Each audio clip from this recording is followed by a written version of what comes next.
Welcome back to another episode of Infidelity Tales Lab. We're thankful for your continued viewership. Before we begin, tell us, where in the world are you watching from? We love knowing our global reach. Now, let's dive into today's story. Chapter 1. Foundations of Trust. Montgomery Monty Pierce had always lived by a code. As a former Navy intelligence officer turned successful security consultant, his life was built on three pillars: loyalty, discipline, and consequence. At 52, his salt and pepper hair and piercing blue eyes betrayed the intensity that had served him well both in military operations and civilian life. His security firm, Sentinel Shield, provided high-level protection services to wealthy clients and corporations, making him a wealthy man himself. The lakeside mansion in Connecticut where he now lived alone was a testament to his success and a reminder of his failures. The family photos had long been removed, but the memories remained etched in the walls. 15 years ago, Monty had discovered his wife Vivian's affair with Boyd Kessler, a charming art dealer who had wormed his way into their social circle. I should have seen it coming, Monty often thought during his early morning runs around the property. The signs were there: the late nights, the mysterious text messages, the sudden interest in art exhibitions. But he had trusted her implicitly, believed their 20-year marriage was unbreakable. The divorce had been brutal but swift. Monty had evidence, not just of the affair, but of Vivian's attempts to transfer joint assets to separate accounts. Always the strategist, he had moved preemptively, protecting most of his wealth while ensuring she received a fair settlement. He wasn't vindictive then, just practical. Their daughter Natalie had been 17 at the time of the divorce. Initially, she had sided with Monty, appalled by her mother's betrayal. But over time, Vivian's manipulative narrative had taken hold. "Your father was always absent, married to his work," she would tell Natalie. "Boyd gives me the attention and love I deserve." Now, at 32, Natalie had built a successful career as a pharmaceutical sales representative. 3 months ago, she had announced her engagement to Preston Redmond, a financial advisor with slick manners and a Harvard MBA. Monty had immediately sensed something off about Preston. The way his smile never reached his eyes, how he calculated every word in conversation. But for Natalie's sake, he had kept his reservations to himself. "Dad, can we meet for lunch?" Natalie had asked over the phone one spring afternoon. "There's something important I want to discuss." They met at Alessandro's, an upscale Italian restaurant in Hartford. Natalie looked radiant in her professional attire, her auburn hair, so like her mother's, framing her face. "Preston and I have been planning our wedding," she began after ordering. "It's going to be at the Rosewood Estate. We've always dreamed of a magical summer wedding."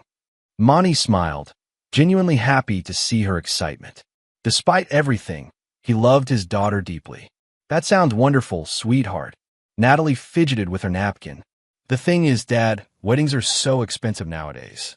And Preston and I are saving for our dream house in Greenwich." Monty immediately understood where this was heading. "You need help with the expenses? Would you be willing to contribute?"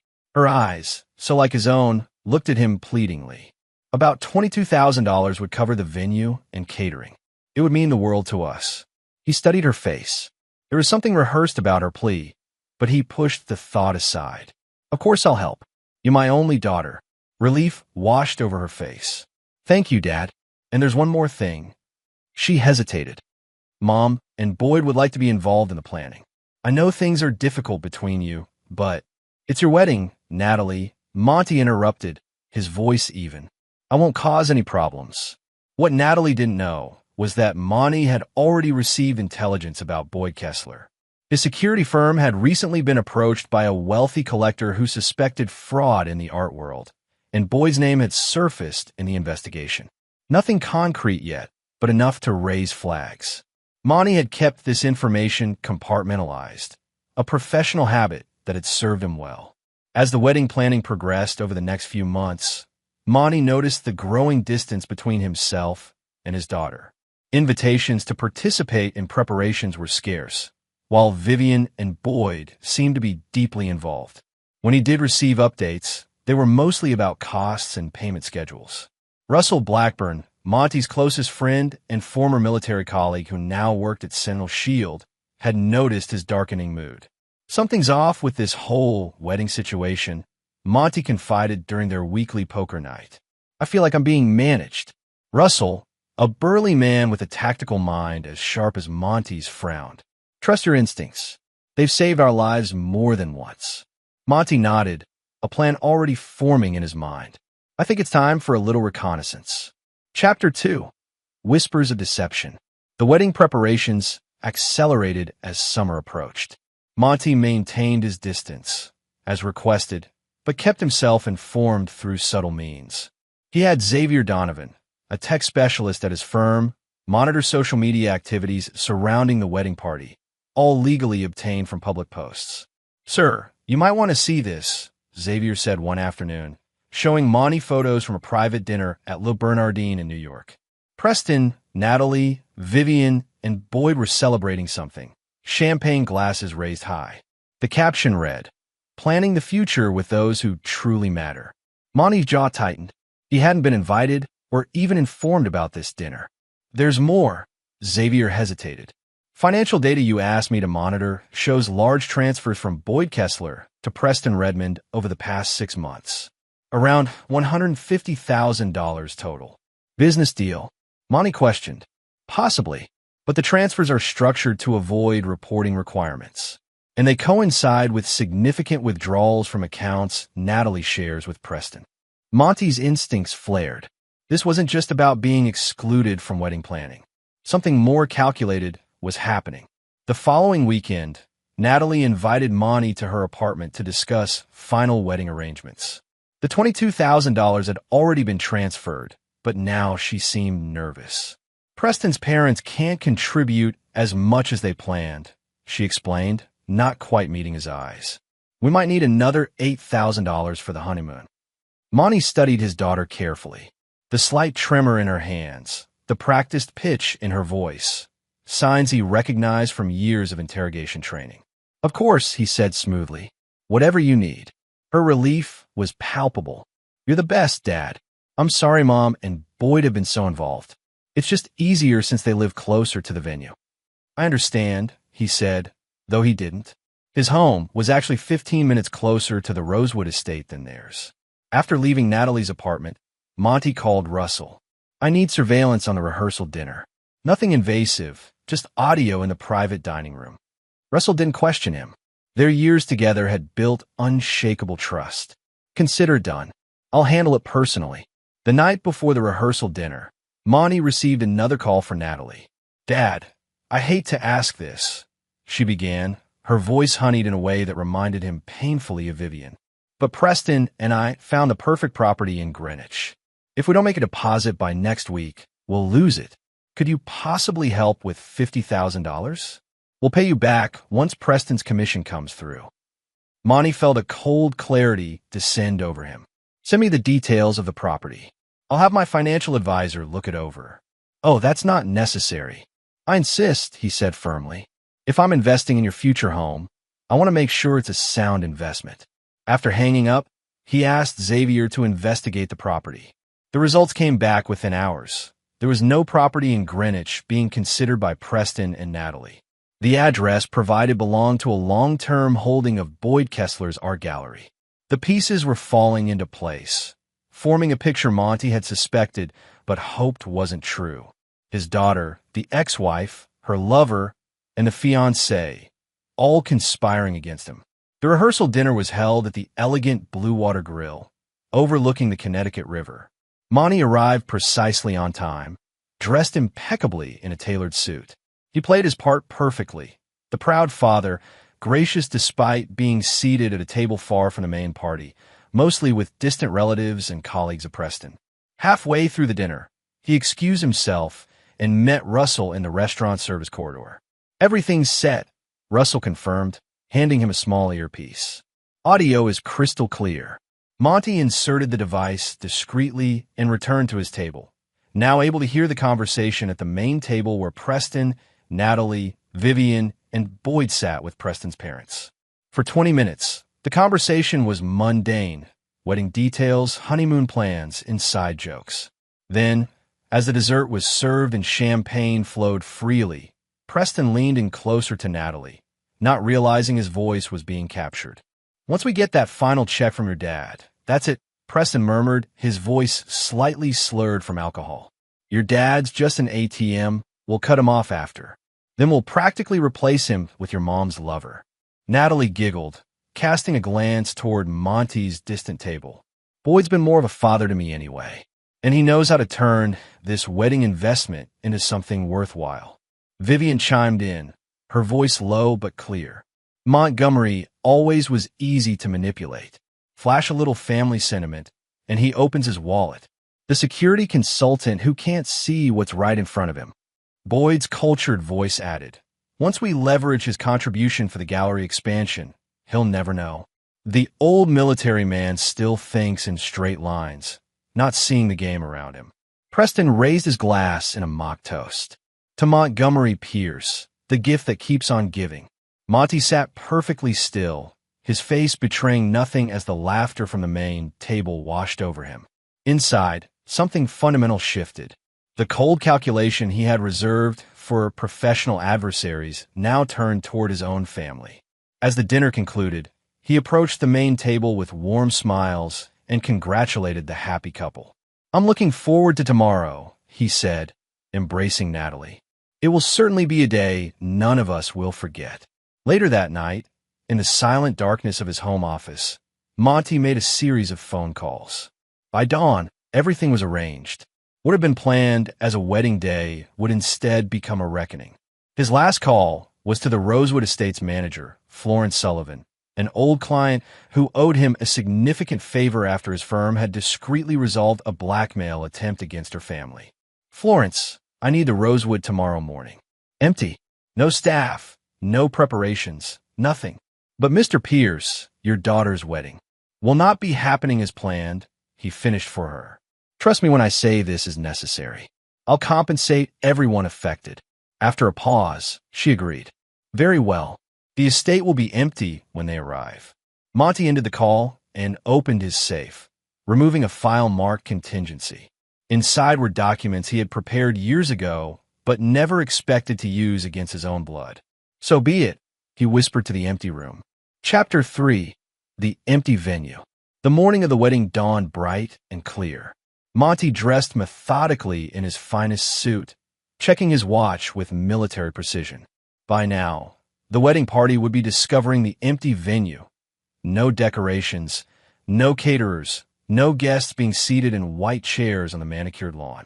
His phone rang precisely at 9:17 a.m. Natalie's name flashed on the screen. "Dad!" Her voice was frantic, bordering on hysterical. "Something terrible has happened. The venue is empty. Everything's gone. The wedding coordinator isn't answering. The caterers say they were canceled. Even the flowers are missing." "That's concerning," Monty replied, his voice calm. "Where are you now?" "At the Rosewood. Mom and Boyd are here too, and Preston's having a meltdown. Can you come right away? We need to figure out what happened." "I'll be there in 20 minutes. Monty arrived at the Rosewood estate to find chaos. Natalie was in tears, her wedding dress hanging forgotten in a garment bag. Preston was shouting into his phone, his face flushed with anger. Vivian was attempting to comfort their daughter while Boyd paced nervously, repeatedly checking his own phone. "Montgomery, thank God," Vivian exclaimed when she saw him. "This is a disaster. Everything's gone." Monty surveyed the scene with calculated detachment. "Has anyone contacted the venue management?" "They're not answering." Preston snapped. "This is completely unprofessional. We're going to sue them for everything they've got." "Perhaps I can help," Monty offered. "Florence Sullivan, the estate manager, is an old client. Let me call her directly." He stepped aside, pretending to make a call, then returned moments later. "Florence is on her way. She says there's been a terrible misunderstanding. In the meantime, she's offered us the use of the main house for a private discussion." Relief visibly washed over the group as they followed Monty into the elegant mansion. He led them to a spacious library where, to their surprise, an elderly gentleman in a tailored suit was waiting. "Who is this?" Boyd demanded. "This is Theodore Winters, my attorney," Monty explained smoothly. Given the circumstances, I thought legal counsel might be useful. The tension in the room shifted instantly from confusion to wariness. Dad, what's going on? Natalie asked, her voice small. Monty gestured for everyone to sit. I believe we should discuss what really happened to the wedding arrangements. Preston stepped forward aggressively. What does that mean? Do you know something about this disaster? I know everything, Preston, Monty replied, his voice now steel beneath silk. About the conversations you've had. About the plans you've made. About the money transfers between Boyd and you. About the non-existent Greenwich property. The color drained from Preston's face. Natalie looked between her fiancé and her father, confusion giving way to fear. Dad, I don't understand. Let me clarify, Monty interrupted, nodding to Theodore, who opened a leather portfolio and produced several documents. Last night at the rehearsal dinner, I heard everything. About being just an ATM to be cut off after the wedding. About replacing me with Boyd. About leveraging my contribution for the gallery expansion. Vivian stood up, her face a mask of indignation. You were spying on us? How dare you? Spare me the outrage, Vivian. It doesn't suit you after 15 years of lies. Monty's voice remained unervingly calm. The wedding isn't happening today. In fact, it's not happening at all. You can't do that, Preston shouted. The guests are on their way. No, they're not, Monty corrected him. All guests received a cancellation notice last night, citing a family emergency. The venue, caterers, florists, everything was canceled with generous compensation for their inconvenience. The shock in the room was palpable. Natalie began to cry again, but these were different tears, tears of exposure and guilt. Why would you do this? She whispered. Because actions have consequences, Monty stated simply. He turned to Theodore, who handed him another document. This is what you'll find in place of a wedding today. He placed the document on the coffee table. The heading read, Termination of financial support and legal notice of intent to pursue fraud charges. What is this? Boyd demanded, finally finding his voice. Evidence, Monty replied, of an elaborate plan to defraud me of significant funds through emotional manipulation and false pretenses. The $22,000 for the wedding was just the beginning. The additional $8,000 for a honeymoon that was already paid for by Boyd. The $50,000 deposit for a non-existent property. And the plans to extract much more. He faced his daughter directly. Natalie, did you really think I wouldn't investigate the Greenwich property? That I wouldn't notice the multiple transfers from Boyd to Preston that coincidentally matched your withdrawal patterns? Preston lunged forward suddenly, grabbing the document. This is ridiculous. You have no proof. On the contrary, Monty replied, unfazed by the outburst. Theodore, please play the recording. The attorney pressed a button on his phone, and the clear voices from the rehearsal dinner filled the room. Your dad's just an ATM. We'll cut him off after. Then we'll practically replace him with your mom's lover. Preston went pale. Natalie covered her mouth in horror. Vivian and Boyd exchanged panicked glances. That's not admissible. Boyd recovered first, his art dealer's smooth voice attempting to regain control. Recordings without consent aren't legal in Connecticut. Monty smiled coldly. Normally, you'd be right. But the Blue Water Grill has posted notices about security recordings on the premises, and all patrons give implied consent upon entering. A technicality, perhaps, but one that works in my favor. He stood, buttoning his suit jacket with deliberate precision. There will be no criminal charges filed today. No public scandal, yet. Instead, there will be consequences that are private, but significant. He handed each of them a separate document. These detail what happens next for each of you. I suggest you read them carefully. As they hesitantly took the papers, the door opened, and Florence Sullivan entered with several security personnel from Sentinel Shield. These gentlemen will escort you from the property once you've read your documents, Monty explained. I'll give you privacy to absorb the information. As he turned to leave, Natalie grabbed his arm. Dad, please, it wasn't my idea. Preston and Boyd convinced me. That's the most disappointing part. Natalie, Monty interrupted, gently removing her hand. You didn't need convincing. You chose this. With that, he walked out, closing the door behind him. In the empty great hall of the Rosewood estate, he finally allowed himself a moment of grief for the family he had lost. Not today, but years ago when betrayal first entered their lives. The difference was that now, he would no longer deny the truth or seek reconciliation. Now, there would only be justice. Chapter 4. The Architect of Vengeance. The aftermath of the wedding that never was spread through their social circles like wildfire. The official story, a private family matter requiring postponement, fooled no one. Rumors multiplied, ranging from cold feet to financial disputes. Monty remained silent, neither confirming nor denying any speculation. 3 days after the Rosewood estate confrontation, Monty sat in his home office with Russell and Xavier, reviewing the initial fallout. "Preston tried to contact you 17 times, Xavier reported, scrolling through his tablet. "Natalie, 23. Vivian, 5. Boyd hasn't called directly, but his lawyer has reached out twice." "And the documents?" Monty asked. Russell nodded. "Delivered and legally binding." They're scrambling to understand the full implications. What Monty had given each of them at the Rosewood were not simply threats, but meticulously crafted legal documents, each tailored to their specific vulnerabilities. For Preston, it was evidence of his financial improprieties, not just the scheme against Monty, but a pattern of questionable practices with client funds that would interest both his firm's compliance department and the Securities and Exchange Commission.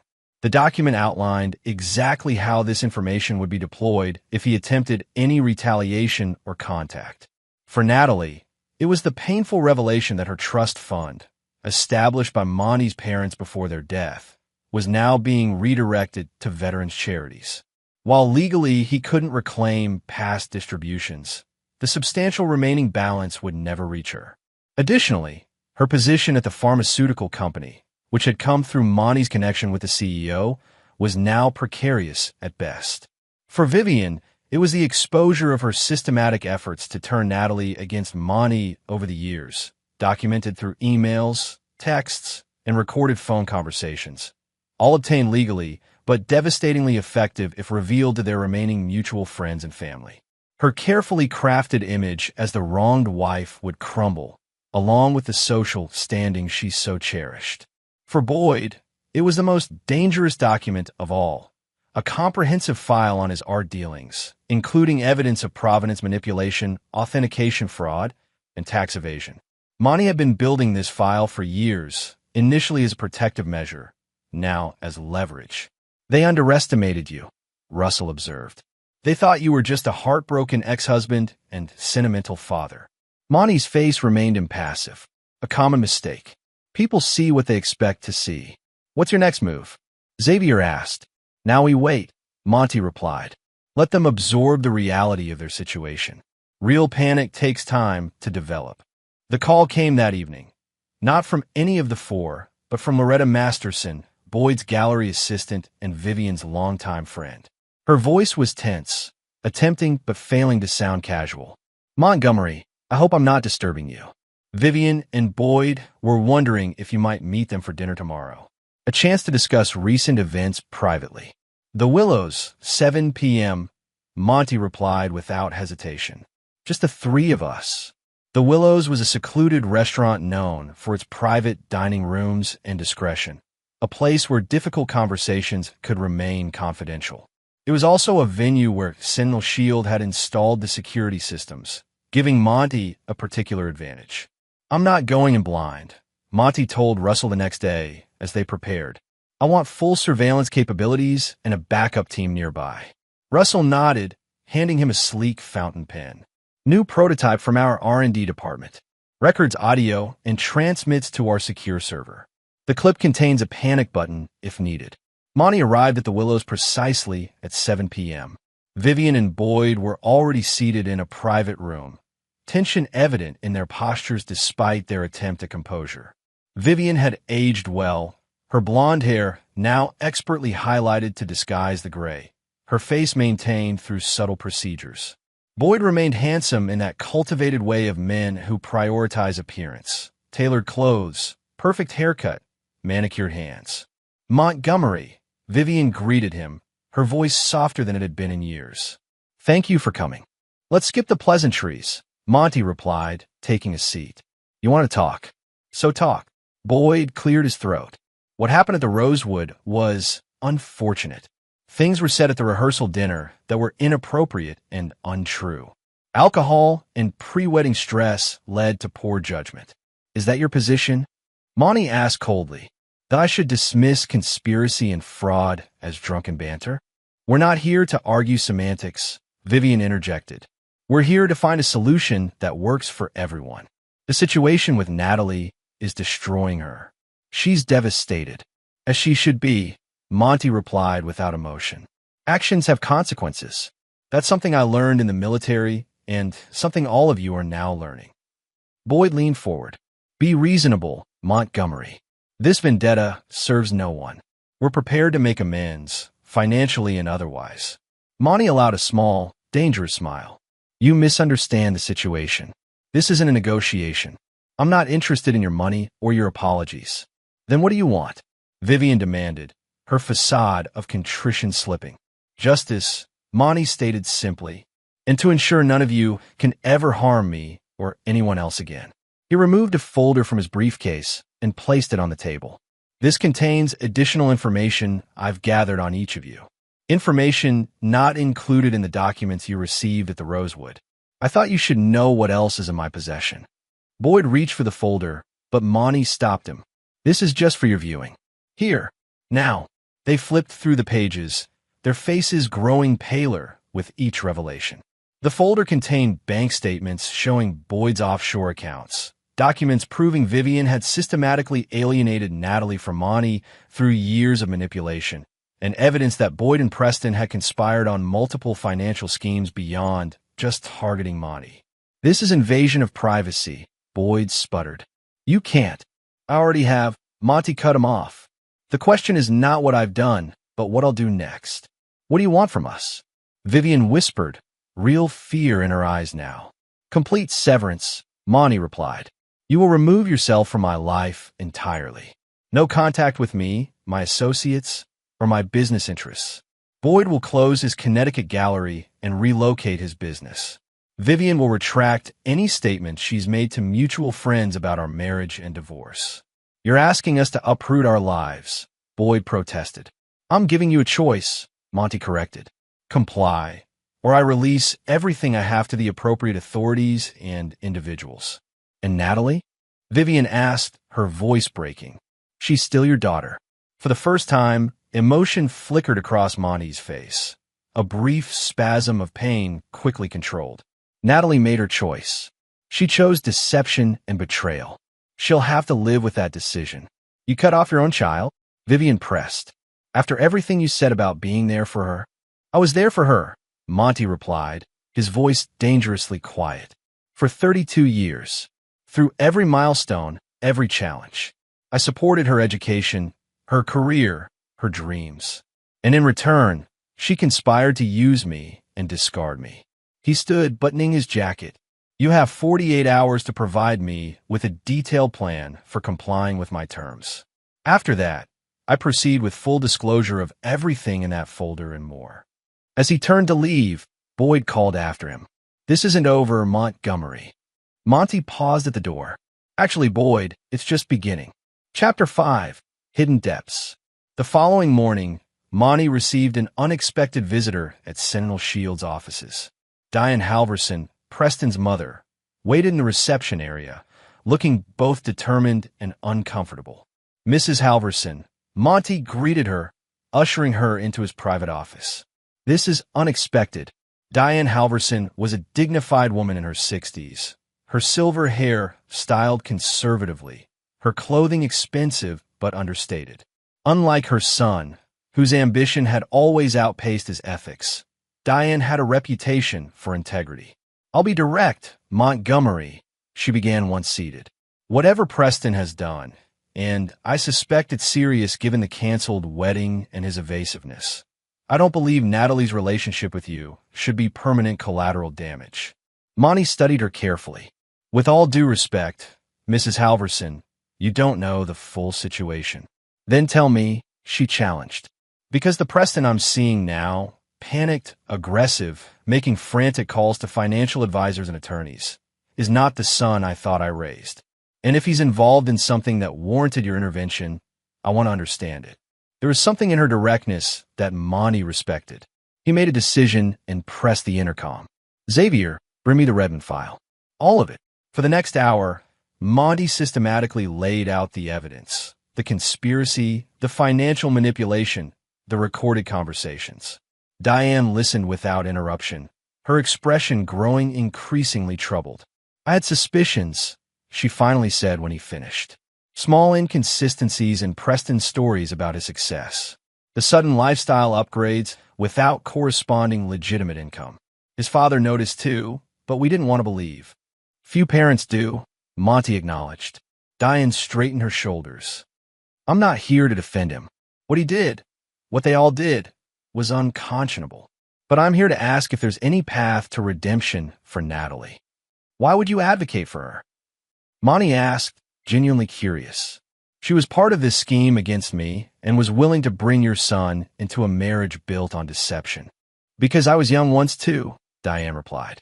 And I made terrible mistakes that I later regretted deeply. The difference was, I had people who gave me a chance to atone, not without consequences, but with an opportunity to prove I could be better. Monty's face remained impassive. I appreciate your perspective, Mrs. Halverson, but my decision is made. Diane nodded, accepting his position. As she stood to leave, she placed a business card on his desk. This is my private number. If you ever reconsider, I'd be willing to facilitate a conversation. Not reconciliation, but at least closure. After she left, Monty stared at the card, conflicting emotions warring within him. Finally, he placed it in his desk drawer rather than discarding it. A small, perhaps meaningless gesture that nonetheless felt significant. That evening, as Monty reviewed security protocols for an upcoming client project, Russell arrived with troubling news. Boyd's made some calls, he reported, to people we monitor because of their connections to less-than-legal problem-solving. Monty's expression didn't change. Expected. Boyd's always thought money could fix anything, including making people disappear. Should we alert authorities? Not yet. Let's see how far he's willing to go. Monty pulled up a secure file on his computer. Implement Protocol Mamba. Full surveillance, countermeasures active, protective details in rotation. Protocol Mamba was a comprehensive security procedure developed for high-risk clients facing credible threats, now being deployed for Monty himself. It meant every electronic device Boyd used would be monitored, his movements tracked, his contacts scrutinized. What about Vivian? Russell asked. Is she part of this? Unknown, Monty replied. But we'll find out. 3 days later, Xavier burst into Monty's office without knocking, something he never did. Sir, we've intercepted something critical, he said urgently, placing a laptop before Monty. Boyd received this email an hour ago. The email was from an encrypted account, confirming receipt of a substantial Bitcoin transfer and outlining a plan to resolve the Pierce situation permanently within the week. Monty read it calmly. Send this to Theodore with instructions to prepare a sealed evidence package for the FBI. Then call this number. He wrote down a sequence of digits. Tell them Lighthouse Protocol activated and give them Boyd's home and business addresses. Xavier looked confused. Who am I calling? An old contact from my military days who now works in federal law enforcement. This just became a federal case, conspiracy to commit murder across state lines. Within hours, Boyd Kessler was in FBI custody, his home and gallery raided simultaneously. The news broke on local stations by evening, though the full details were withheld pending investigation. Monty watched the coverage from his home office, a glass of scotch in hand. His phone rang, Vivian's number. Did you do this? She demanded when he answered, her voice shaking with rage and fear. Boyd did this to himself, Monty replied evenly. He chose to escalate from fraud to attempted murder. Murder? That's absurd. Boyd would never. The FBI has the evidence, Vivian, including cryptocurrency transfers to known contract killers. You might want to lawyer up yourself, depending on your level of involvement. A long silence followed. I had nothing to do with this, she finally said, her voice smaller now. I swear, Montgomery, whatever else I've done, I would never. For your sake, I hope that's true, he replied. Because if the investigation reveals otherwise, there's nothing I can do to help you. After hanging up, Monty poured another scotch and walked to the wall of windows overlooking the lake. The water reflected the moonlight, peaceful and undisturbed, contrasting sharply with the storm he had unleashed. His phone rang again, Natalie this time. He let go to voicemail. Minutes later, a text. Dad, please. I need to talk to you. I had nothing to do with what Boyd was planning. I'm scared. Monty stared at the message, feeling the familiar pull of paternal concern warring with his resolution to cut all ties. After long consideration, he typed a reply. Contact Diane Halverson. She'll help you get proper legal representation. Do not attempt to contact me again. He then blocked her number, finishing his drink in silence as the ripples on the lake gradually stilled to glass-like perfection. Chapter 6. Shifting Alliances. 1 week after Boyd's arrest, Monty received a visit from Special Agent Amelia Donaldson of the FBI. They met in a conference room at Sentinel Shield rather than at his home, maintaining the professional boundary he preferred. Agent Donaldson was sharp-featured and direct, with the focused intensity Monty recognized from his own military days. Mr. Pierce, thank you for your cooperation so far. We have some additional questions about your history with Mr. Kessler. Of course, Monty replied, though I've already provided a comprehensive statement. You have, she acknowledged.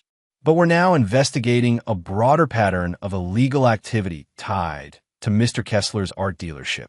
Your name appears in several documents we've seized, not as a participant, but as a potential target. This caught Monty's attention. Target in what sense? Financial, she clarified. It appears your daughter's wedding was part of a larger scheme.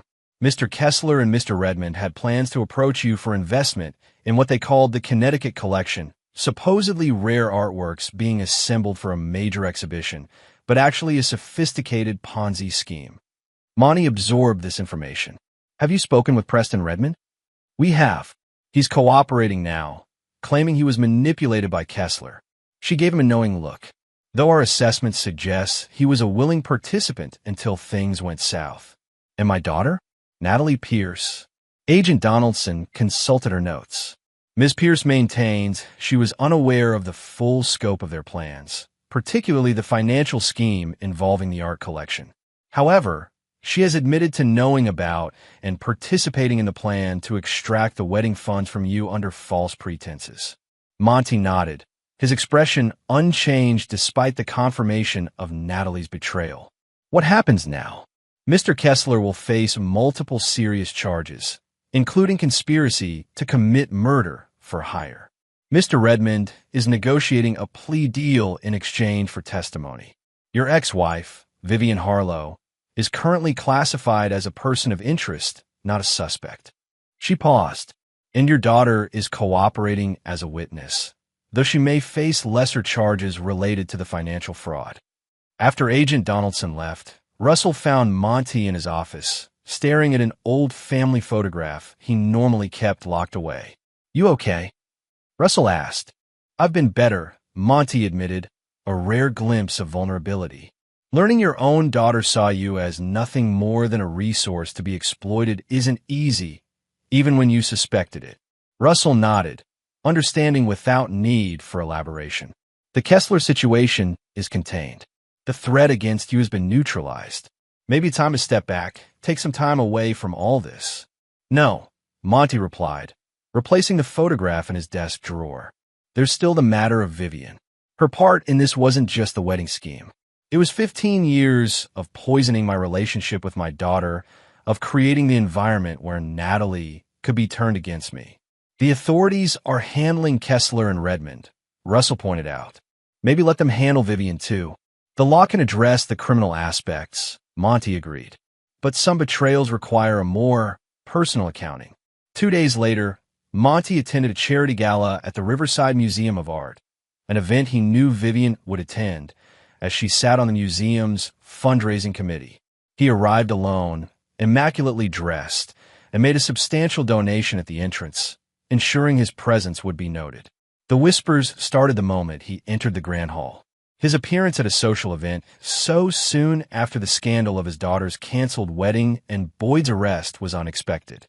More shocking still was his apparent composure, his ease as he mingled with the city's elite. He spotted Vivian across the room, surrounded by a protective circle of friends. The news of Boyd's arrest had clearly affected her. Her normally perfect appearance showed signs of strain, her smile forced when required for social niceties. Monty approached her group during dinner, timing his arrival for maximum impact. Vivian, he greeted her with polite neutrality. "You look well, considering the circumstances." Her friends exchanged uncomfortable glances before discreetly creating distance, leaving them in a bubble of artificial privacy amid the crowded room. "What are you doing here, Montgomery?" Vivian hissed, maintaining her social smile despite her anger. "Haven't you done enough damage?" "I've done nothing but respond to the damage others attempted to inflict on me," he corrected her calmly. "Boyd made his choices. So did Preston. So did you. I had nothing to do with Boyd's plan to..." She stopped herself, aware of potential eavesdroppers. "To have me killed?" Monty finished for her, his voice low but clear. "I believe you. That was Boyd crossing a line even you wouldn't cross. But don't pretend innocence in everything else." Vivian's facade cracked slightly, real emotion breaking through. "What do you want from me? My reputation is in tatters, my relationship destroyed, my relationship with Natalie strained. Isn't that enough for you?" "Almost," Monty replied. "There's one more thing." He produced an envelope from his jacket pocket and handed it to her. "This contains instructions for returning every item of my mother's jewelry you took in the divorce. The pieces you claimed had sentimental value to you, despite never wearing them while we were married." Vivian paled. "Those were part of the settlement. They were family heirlooms meant for Natalie." Monty interrupted. "Since she's chosen to sever her connection to me and my family, this should be returned to the Pierce family line. My sister's daughters will appreciate them." Vivian stared at him, recognizing the underlying message. He was systematically erasing every connection, reclaiming every piece of himself she and Natalie had thought was theirs to keep or discard. "You become cruel, Montgomery," she whispered. "No," he contradicted her. "I become clear-sighted. There's a difference." He stepped back, preparing to return to his table. "The instructions include a deadline. I suggest you meet it." As he walked away, he felt a strange lightness, not satisfaction or pleasure or discomfort, but the unburdening that comes with closing a chapter completely. Boyd would face justice through the legal system. Preston's career and reputation were destroyed. Natalie would live with the consequences of her choices. And now, Vivian would return the last physical ties binding them together. Later that evening, as Monty prepared to leave the gala, he was approached by Helen Westbrook, an old family friend who had known his parents well. "Montgomery," she said, taking his arm. "Walk me to my car, would you? These heels are killing me." Outside in the cool night air, Helen spoke her mind with the directness of her 80 years. "I won't pretend to understand everything that's happened, but I know enough." Vivian always had a talent for rewriting history, and that Boyd character never struck me as trustworthy. Monty remained silent, allowing her to continue. "But Natalie was a good child once," Helen went on, "before Vivian got her hooks in deep. The girl I remember bringing to your mother's garden parties wouldn't have turned on you without years of poisoning." "People make their own choices, Helen," Monty replied, "regardless of influence." "True enough," the elderly woman conceded. "But not everyone has the strength to resist a persistent poison. Some of us are more susceptible than others." They reached her car, where her driver waited. Before getting in, Helen patted Monty's cheek affectionately. "Your father was a hard man, too, you know, principled to a fault. But he learned, eventually, that justice without mercy becomes its own kind of poison." She entered her car, leaving Monty standing alone in the parking lot, her words echoing in his mind. For a brief moment, he considered reaching out to Natalie, not to forgive, but perhaps to understand. Then he remembered the rehearsal dinner, her voice clear through the recording. "Boyd's been more of a father to me anyway." No, some betrayals cut too deep for understanding or mercy. Justice would have to be enough. Chapter 7. Unexpected Revelations. 3 months after Boyd Kessler's arrest, the media frenzy had finally begun to subside. Boyd remained in federal custody, denied bail due to the severity of the charges and his substantial overseas assets, making him a flight risk. Preston Redmond had secured a plea deal in exchange for his testimony, though he still faced significant prison time for his role in multiple financial crimes. Vivian had retreated from public life, selling her Connecticut house and reportedly relocating to Arizona to be near her sister. The jewelry had been returned as instructed, delivered by courier rather than in person, each piece accounted for and authenticated. Monty had immersed himself in work, expanding Sentinel Shield to include a new division specializing in fraud prevention for high-net-worth individuals. The irony wasn't lost on him, transforming his personal nightmare into a business opportunity. But the demand was undeniable, and he had unique insight into how the wealthy could be targeted by those they trusted most. On a crisp autumn morning, as Monty reviewed security protocols for a new client, Russell interrupted with unusual urgency. "You need to see this," he said, placing a file on Monty's desk. Xavier found it during a deep background search on Boyd Kessler. It wasn't in any of the FBI materials. Monty opened the file and froze. Inside was documentation of a private detective Boyd had hired 15 years ago, not to investigate Monty, as might be expected, but to investigate Vivian. Why would Boyd investigate Vivian back then? Monty asked, scanning the reports. They were already involved. "Keep reading," Russell urged. The detective's reports revealed a pattern that stunned even Monty, with all his suspicions and insights into his ex-wife's character. Apparently, Boyd hadn't been Vivian's first affair. He had been her fourth. More shocking still was the detective's conclusion that Vivian had been systematically targeting wealthy men, using each relationship to climb socially and financially before moving to the next opportunity. Boyd was investigating whether he was being played, Russell explained, whether he was just another stepping stone. Monty continued reading, his expression darkening as he reached the final pages. These contained DNA test results, comparing Boyd's DNA with samples from Natalie. "No," Monty whispered, the implications hitting him with the force of a physical blow. The results were conclusive. Boyd Kessler was Natalie's biological father. "The timeline checks out," Russell said quietly.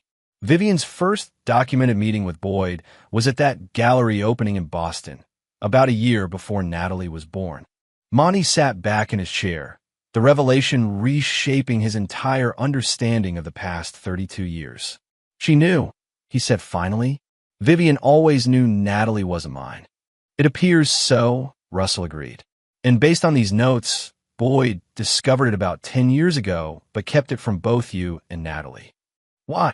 Monty asked, though the answer was forming in his mind even as he spoke. "Control," Russell suggested. "Leverage over Vivian. And perhaps protection of his relationship with Natalie. If she knew he concealed this for years while watching you raise her." Monty stood abruptly, needing movement to process the shock.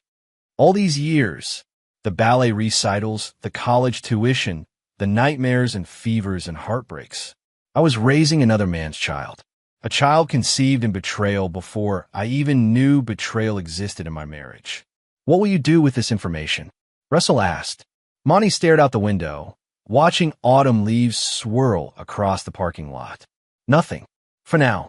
That evening, alone in his home, Monty poured a scotch and allowed himself to fully process the revelation. The anger came first, white-hot and consuming. Not just at Vivian and Boyd, but at the cosmic unfairness of it all. Then, gradually, something deeper and more painful.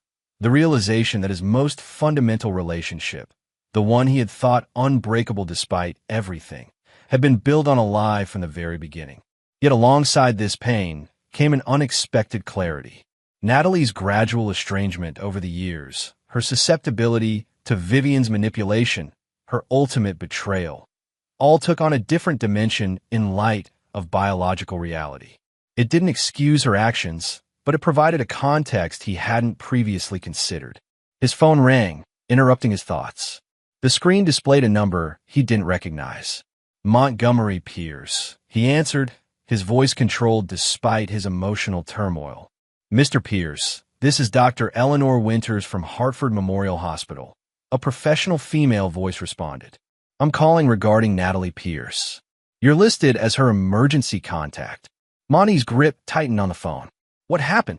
Ms. Pierce was brought in following a single-vehicle accident on Route 9. She's stable, but has sustained serious injuries requiring surgery. She's been asking for you.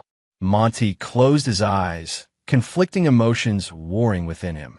I'll be there in 30 minutes. The hospital corridors were harshly lit, the antiseptic smell bringing back unwelcome memories of his own military injuries. Dr. Winters met him outside the surgical ward, a competent-looking woman in her 50s with tired eyes and precise movements. Mr. Pierce, thank you for coming. Natalie's in surgery now for a compound fracture of the femur and internal bleeding. The prognosis is good, but recovery will be lengthy. Was she alone in the car? Monty asked. Yes. Preliminary police report suggests she swerved to avoid an animal on the road and hit a guardrail. No alcohol or substances involved. The doctor hesitated. Before we took her to surgery, she was quite distressed, not just from pain. She kept saying she needed to tell you something important. Monty nodded, absorbing this information. When can I see her? Surgery should conclude within the hour. She'll be in recovery for another hour after that. I can have someone notify you when she's stabilized and conscious. Monty settled into the waiting room, declining coffee from a volunteer. As he sat, he noticed a familiar figure across the room. Diane Halverson, Preston's mother, reading a magazine with the concentrated focus of someone trying to distract themselves. She looked up, sensing his gaze, and, after a moment of surprise, approached him. Montgomery, I didn't expect to see you here. I could say the same, he replied, gesturing for her to sit. I've been helping Natalie since everything fell apart, Diane explained. Not financially, she's been handling that on her own since losing her trust fund, but as a support person, someone to talk to who understands the situation. That's unexpected, Monty admitted. Diane shrugged. I failed with Preston. I saw the warning signs for years and chose to ignore them, telling myself he'd grow out of his entitled behavior. Maybe helping Natalie is my way of atoning for that failure. They sat in surprisingly comfortable silence until Diane spoke again. She's been trying to rebuild her life. New job at a small local company, therapy twice a week, volunteer work with at-risk teens. No contact with Vivian or Boyd. Why are you telling me this? Monty asked. Because despite everything, I think you still care what happens to her, Diane replied simply. And because she cares what you think, even now. Before Monty could respond, a nurse approached. Mr. Pierce? Natalie is out of surgery and asking for you. Diane touched his arm lightly as he stood. Just listen. That's all I ask. Natalie looked small in the hospital bed, her face pale against the white sheets, and four in her arm and her leg elevated in a complex brace. When she saw Monty, her eyes filled with tears. Dad, she whispered, her voice rough from the intubation tube, recently removed. You came. The hospital called, he replied, keeping his distance. They said you needed to tell me something. Natalie nodded weakly. I found out about Boyd, that he's my biological father. Monty stiffened, surprised. Ow, FBI investigation, she explained, each word clearly costing her effort. They found the DNA test in Boyd's records. Agent Donaldson told me last week. Monty moved closer despite himself. I just found out today. Different source. Doesn't matter, Natalie continued. Needed you to know. I didn't know. All these years, I didn't know. Would it have changed anything if you had? Monty asked, the question that had been haunting him. Tears slipped down her cheeks. Everything. It would have changed everything. She reached out a hand, and after a moment's hesitation, Monty took it. Her fingers were cold, reminding him painfully of holding her hand at ice skating lessons when she was 7. Not asking for forgiveness, she whispered. Just need you to know, you're my real father. Always. The only one who mattered. The monitor tracking her vital signs beeped insistently as her pulse elevated. A nurse entered, checking the readings with concern. She needs to rest, the nurse advised Monty. You can come back tomorrow.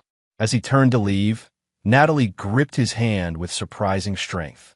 One more thing, she said urgently. Mom's gone to Arizona, but not to her sister. She's meeting someone, a new target, a widower with a tech fortune. Monty frowned. How do you know this? She called me before I stopped all contact, bragging about her new start.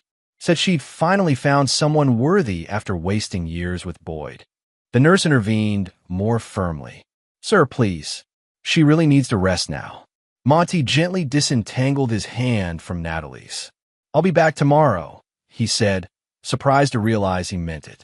Outside the hospital room, he found Diane waiting. How is she? She asked. Recovering, Monty replied, his mind already processing Natalie's revelation about Vivian. Thank you for looking out for her when I didn't. Diane studied his face. What will you do now? Finish what I started, Monty answered, but perhaps with new information that changes the equation. Chapter 8. The Final Pieces. The Arizona sun beat down mercilessly as Monty drove his rental car through the exclusive Paradise Valley neighborhood. His research had identified Vivian's widower with a tech fortune as Leonard Garrison, founder of a successful cybersecurity firm that had recently been acquired by a major tech conglomerate for billions. Garrison's Spanish-style mansion sat on 5 acres of manicured desert landscape, a monument to wealth that would certainly appeal to Vivian's sensibilities. Monty parked outside the gates, observing the property through specialized binoculars. Security was visible but not excessive, typical for wealthy individuals who hadn't yet experienced any threats to their safety. His phone rang, Russell checking in from Connecticut. You sure about this approach? Russell asked when Monty answered. We could handle Vivian more discreetly. This isn't just about Vivian anymore, Monty replied, watching a catering van pass through the security gate. It's about breaking a pattern that will otherwise continue indefinitely. And Natalie? How does she fit into this new plan? Monty lowered the binoculars, considering the question. He had visited her in the hospital every day for a week before returning to Connecticut to make arrangements. Their conversations had been cautious, layered with unspoken emotions and unresolved betrayals, but they had talked more honestly than they had in years. That remains to be seen, he finally answered. For now, let's focus on the task at hand. Is everything prepared on your end? All set, Russell confirmed. Theodore has the documents ready. Xavier has the technical aspects covered. We're just waiting for your signal. Good. I'll make contact tomorrow. The following morning, Monty dressed carefully in a bespoke suit that projected both wealth and authority. He had arranged a meeting with Leonard Garrison under the pretext of discussing potential security upgrades for his estate, a service Sentinel Shield legitimately provided to exclusive clients. As his car approached the mansion's gate, he noted Vivian's silver Mercedes in the circular driveway. Perfect timing. Leonard Garrison greeted him in a sunlit office overlooking the pool area. He was in his mid-60s, fit for his age, with intelligent eyes and the relaxed confidence of someone accustomed to success. Mr. Pierce, a pleasure to meet you, Garrison said, shaking Monty's hand firmly. Your company's reputation is impressive. I've been meaning to upgrade my security systems since the acquisition made headlines. Increased public profile often necessitates enhanced precautions. Monty agreed smoothly. Shall we discuss your current setup and concerns? They were deep in conversation about surveillance systems when the office door opened and Vivian entered, carrying a tray with iced tea. She froze when she saw Monty, the tray wobbling dangerously in her hands. Montgomery, she gasped, her composed facade cracking. What are you doing here? Garrison looked between them, confusion evident. You two know each other? Intimately, Monty replied, his voice calm. Vivian is my ex-wife. Ex-wife, Garrison repeated, his posture shifting subtly. Vivian, you told me you were widowed. The tray finally slipped from Vivian's hands, shattering on the tile floor, iced tea spreading like a flood around designer shoes that Monty recognized as a recent purchase, likely funded by Garrison's generosity. Leonard, I can explain, Vivian began, her voice taking on the familiar, pleading tone Monty knew so well. Montgomery and I have been separated for years. It's complicated. It's actually quite simple, Monty interrupted, removing a folder from his briefcase. Mr. Garrison, I apologize for the deception regarding the purpose of my visit. I'm not here to discuss your security systems. The Sentinel Shield would be happy to provide those services at a later date. Then why are you here? Garrison demanded, his initial confusion hardening into wariness. To provide you with information that may protect you from a particular type of security threat. Monty opened the folder and removed several documents. Information about Vivian Harlow's pattern of targeting wealthy men, her involvement in financial fraud schemes, and her connections to Boyd Kessler, who is currently awaiting trial for multiple felonies, including conspiracy to commit murder for hire. This is slander, Vivian cried, her face flushed with anger and fear. Leonard, he's just a bitter ex-husband trying to ruin my chance at happiness. Garrison, however, was already reviewing the documents with the focused attention of a successful businessman. These bank transfers, these timeline correlations. He looked up at Vivian.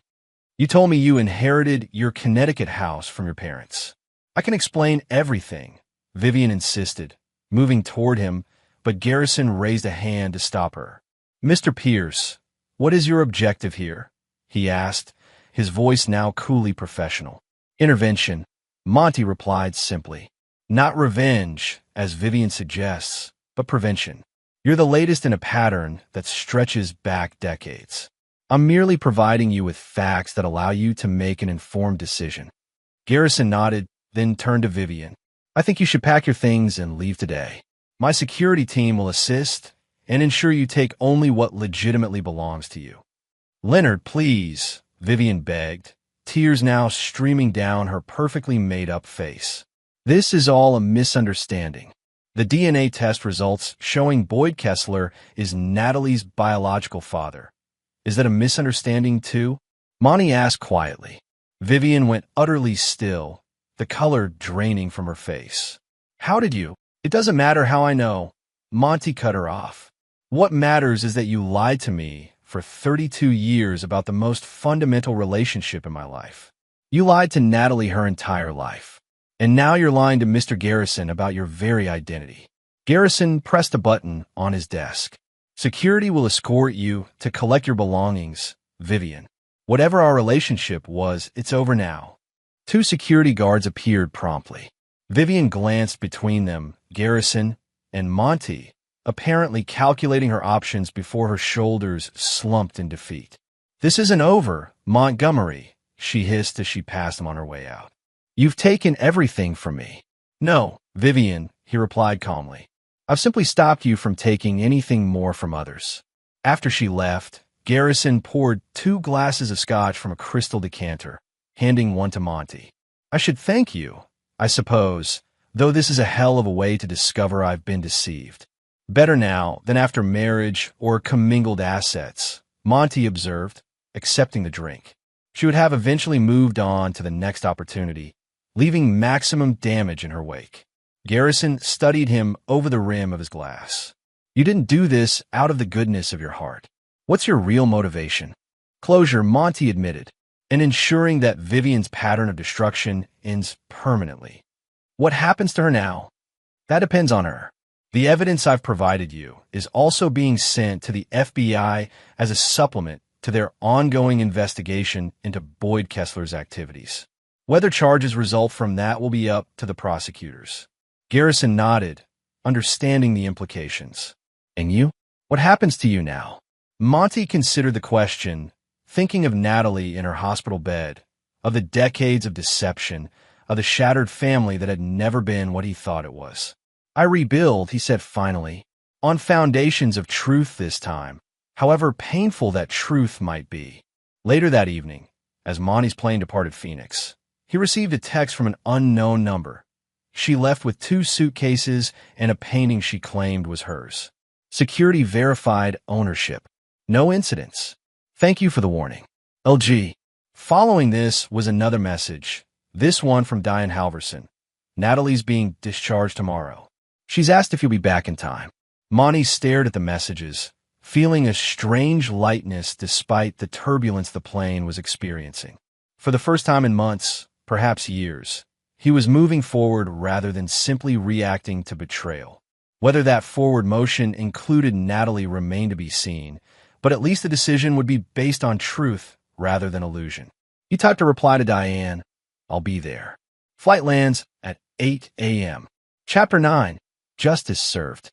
2 years after the wedding that never happened, Monty stood at the window of his office at Sentinel Shield, watching autumn leaves swirl across the parking lot.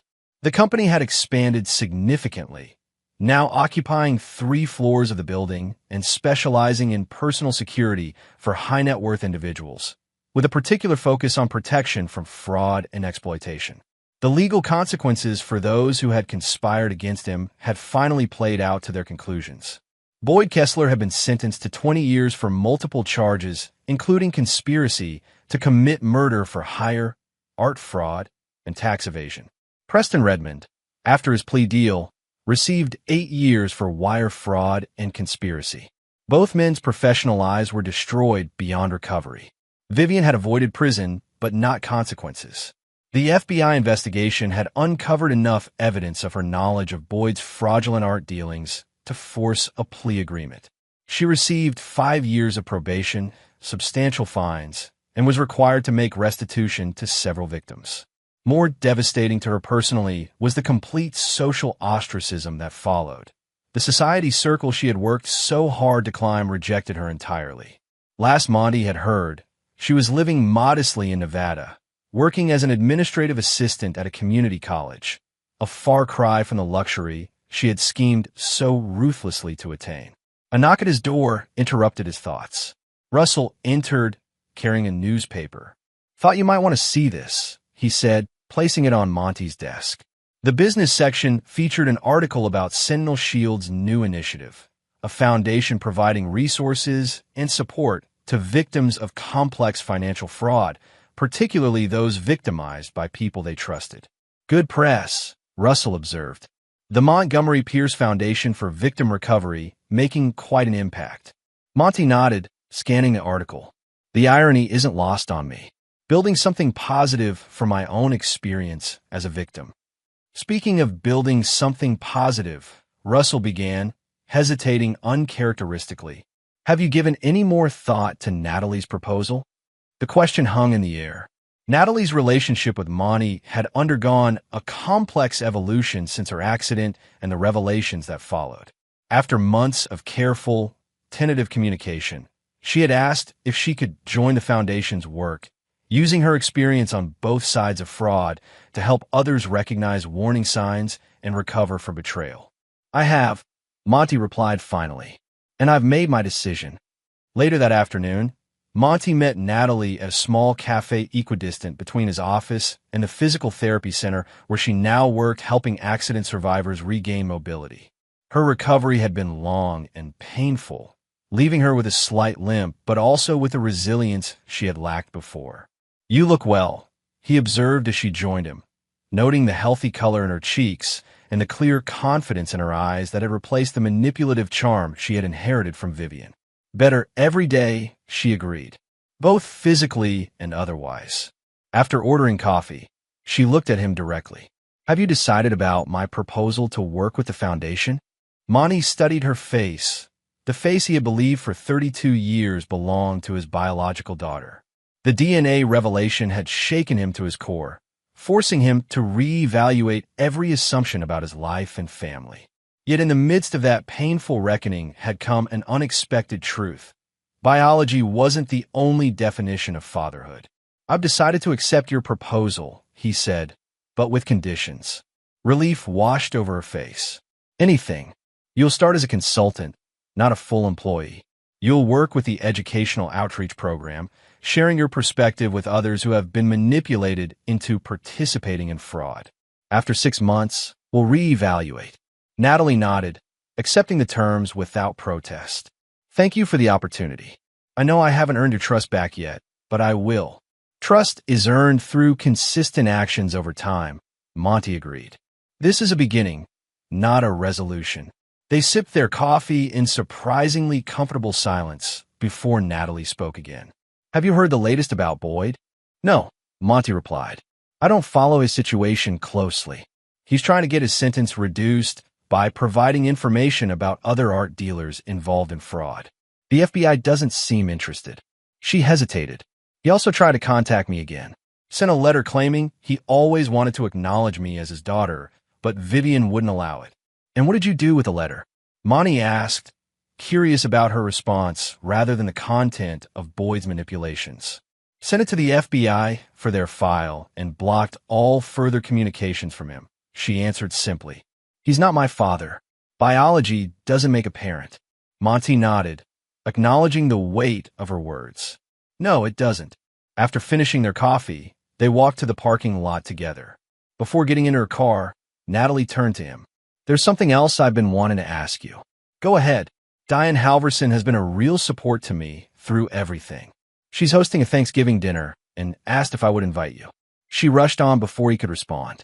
It would just be a small gathering. Diane, her daughter from Seattle, me, and you if you're willing. No pressure, just an opportunity. Monty considered the invitation. 2 years ago, he would have rejected it outright, viewing any family gathering as a potential trap. But the man he was now, shaped by betrayal but not defined by it, saw things differently. Tell Diane I accept, he said finally. I'll bring the wine. Natalie's smile was genuine, without the calculated charm that had once reminded him so painfully of Vivian. I'll let her know. As she drove away, Monty remained in the parking lot, contemplating the journey from the empty wedding venue to this moment. The betrayals had been real and devastating. The consequences he had engineered for those who had wronged him had been severe and uncompromising. He had not forgiven, would never forgive, the calculated deception that had nearly destroyed him.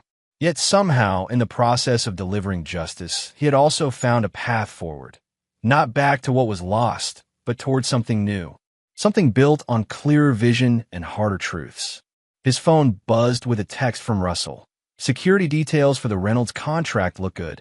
Moving forward? Monty typed his response, yes. Proceed. He pocketed his phone and walked to his car, steps sure and purpose clear. The past had taught him that betrayal came with devastating costs. But it had also taught him that survival, true survival, not just existence, required moving forward with open eyes and unwavering resolve. Montgomery Pierce had always lived by a code: loyalty, discipline, and consequence. That hadn't changed. But now, perhaps, there was room for one more principle: rebuilding. Not with blind trust, but with vigilant discernment. Not with the same players, but with carefully chosen new ones. And always with the understanding that justice, once served, created space for what came next. It wasn't forgiveness. It wasn't forgetting. But it was in its own way freedom. And there you have it. Another story comes to an end. What did you think? I'd love to hear your thoughts in the comments below. If you enjoy this story, consider joining our community by subscribing. It means the world to us. For more stories like this one, check out the recommended videos on screen. And I'll see you there. Welcome back to another story on Infidelity Tales Lab. Before we begin, tell us, where in the world are you watching from? Now, let's dive into today's story. Chapter 1. The Email. Jordan Manning stared at the email on his phone, reading it for the third time. His daughter's teacher, Mrs. Patterson, had written with what she called a concerning matter that needs immediate discussion. The words blurred slightly as his confusion mounted. Why does your daughter call herself by a different name at school? He'd called Mrs. Patterson immediately, standing in his office at Tech Core Solutions where he'd worked as a senior software engineer for the past 8 years. The conversation had been surreal. What name? He'd asked, his voice steady despite the growing knot in his stomach. Sophia. She insists her real name is Sophia, and she lives on Maple Street. Jordan's hand had tightened around his phone. They lived on Oak Avenue. They'd lived there since Emma was 2 years old. He'd left work early, his mind racing through possibilities. Emma was 6. Maybe she had an imaginary friend? Kids did that, right? But the address detail bothered him. That was too specific for fantasy. The drive home took 15 minutes, but it felt like hours. Jordan had built his life carefully, methodically. He'd grown up in foster care after his mother overdosed when he was 8. He'd put himself through college, working 2 jobs, determined to create the stable family he'd never had. He'd met Sylvia at a charity gala 7 years ago. She'd been volunteering, or so she'd said. She was beautiful, charming, and seemed to share his values. They'd married within a year, and Emma had been born 9 months later. Perfect. Everything had been perfect. Jordan pulled into the driveway and found Emma in the backyard playing with her dolls. His heart clenched at the sight of her, dark curls like her mother's, but his gray eyes. She looked up as he approached, and her expression shifted from joy to something else. Wariness. "Hey, sweetheart," he said gently, kneeling beside her. "Can we talk?" Emma's small hands stilled on her toys. "Am I in trouble?" "No, baby. Never. Your teacher said something today that confused me. She said you've been telling people your name is Sophia?" The blood drained from Emma's face. Her eyes went wide with terror that no 6-year-old should know. Jordan's protective instincts flared. "Emma, honey, it's okay. You can tell me anything. Always." "I'm not supposed to tell," she whispered, tears forming. Jordan sat fully on the grass, pulling her into his lap.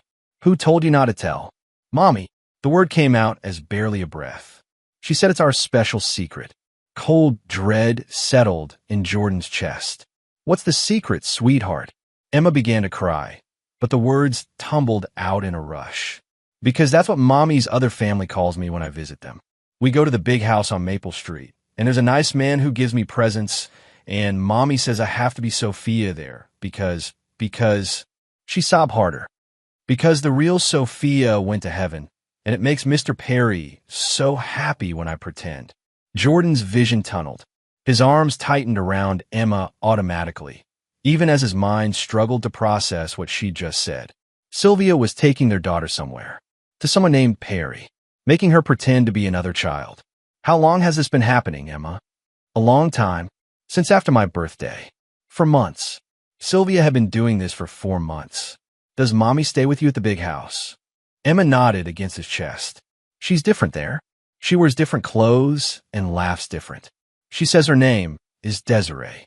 Jordan closed his eyes, forcing himself to breathe, to think, to not let the rage and betrayal overwhelm him because Emma needed him steady.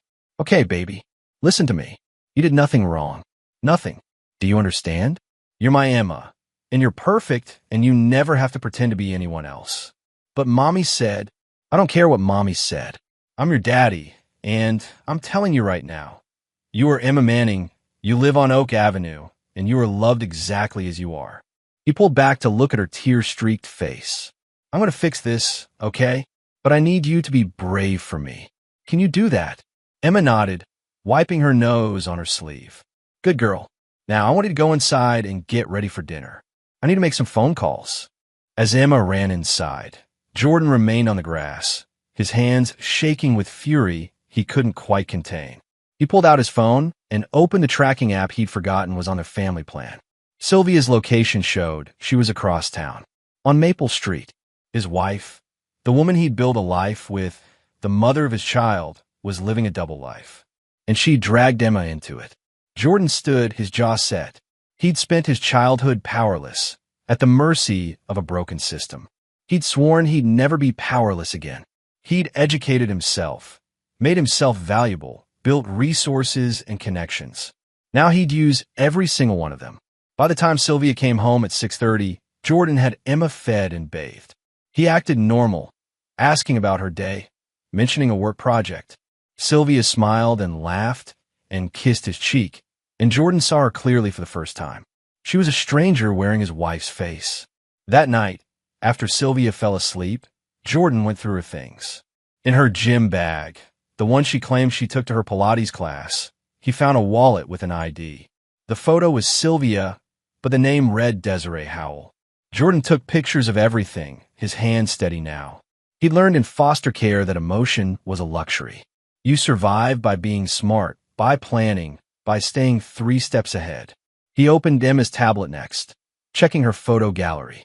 His breath caught. There were dozens of pictures he'd never seen. Sylvia and Emma in front of a mansion.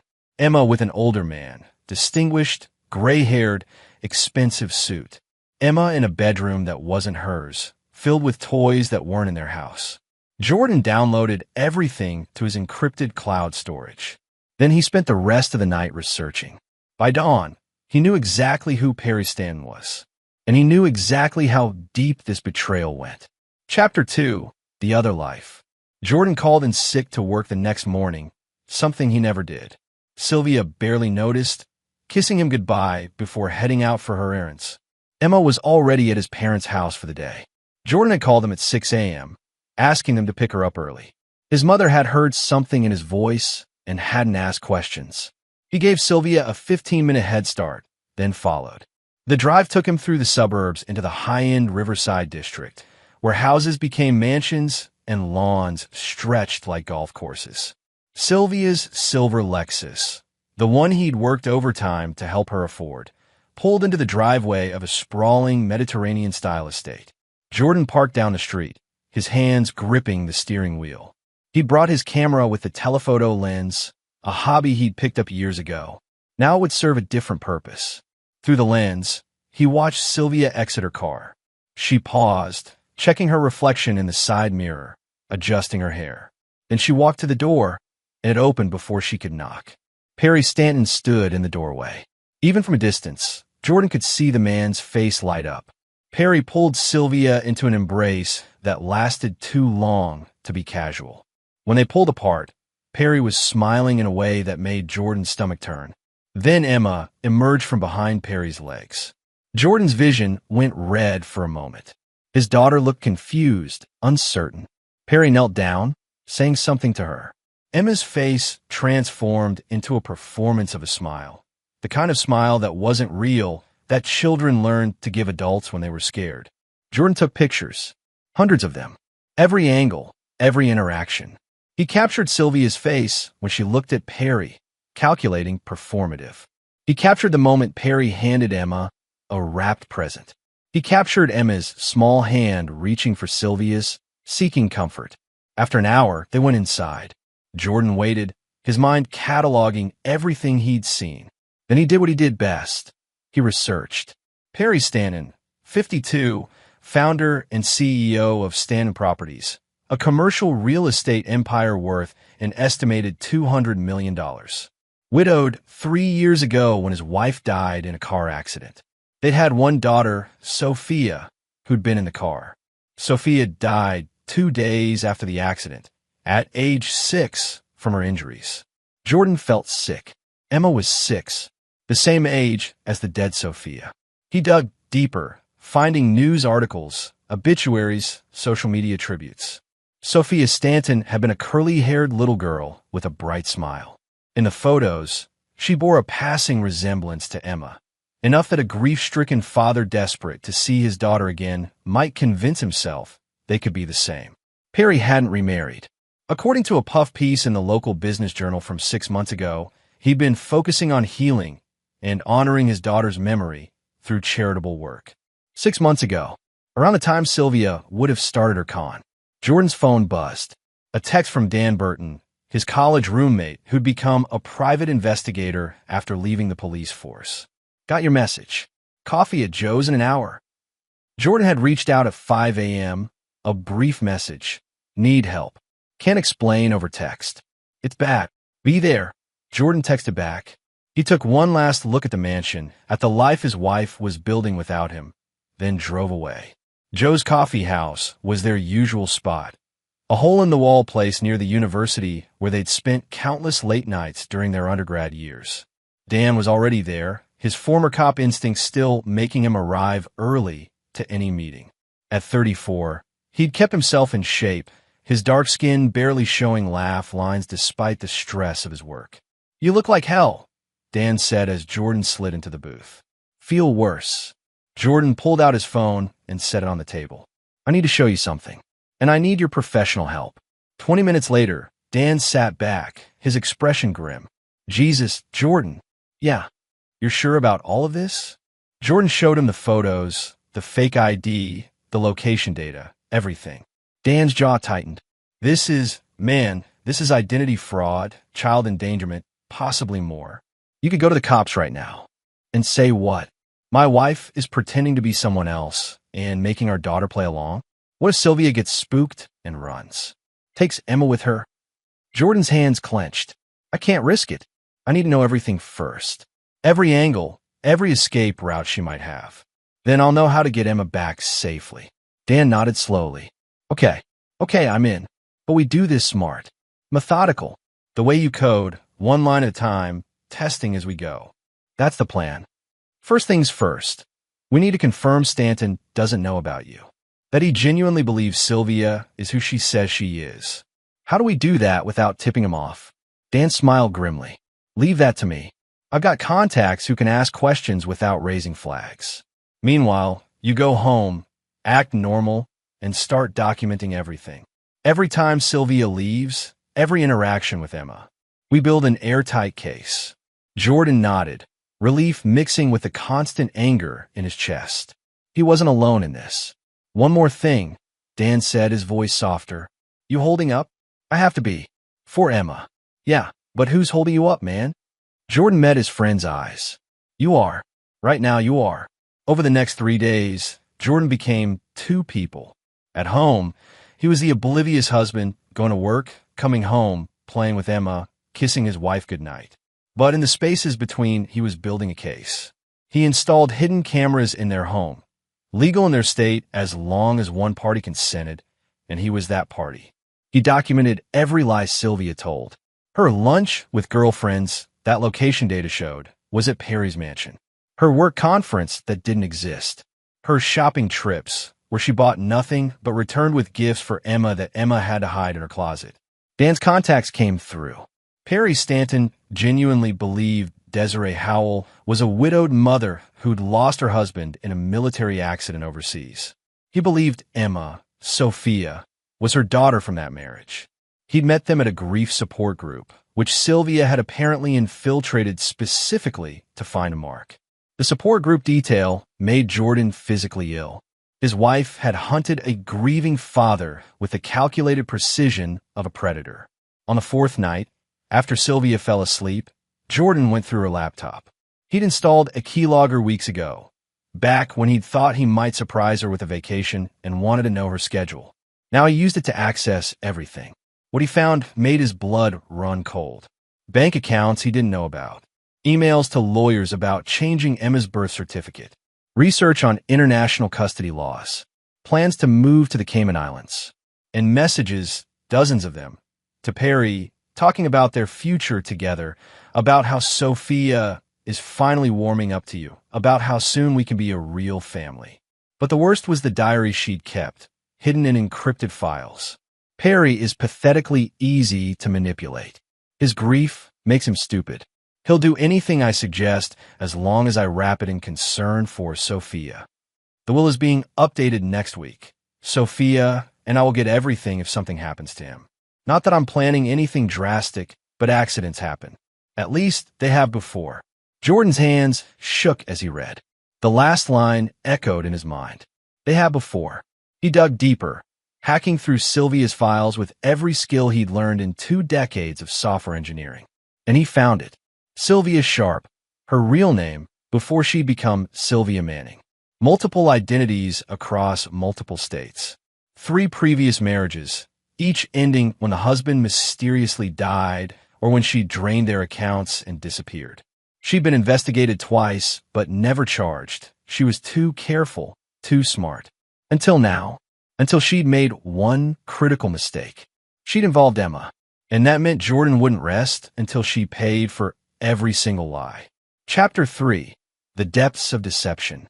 Jordan sat in his car outside a suburban park, watching Emma play on the swings through his rearview mirror. His parents were with her, giving him space for the important work call he'd claimed to need.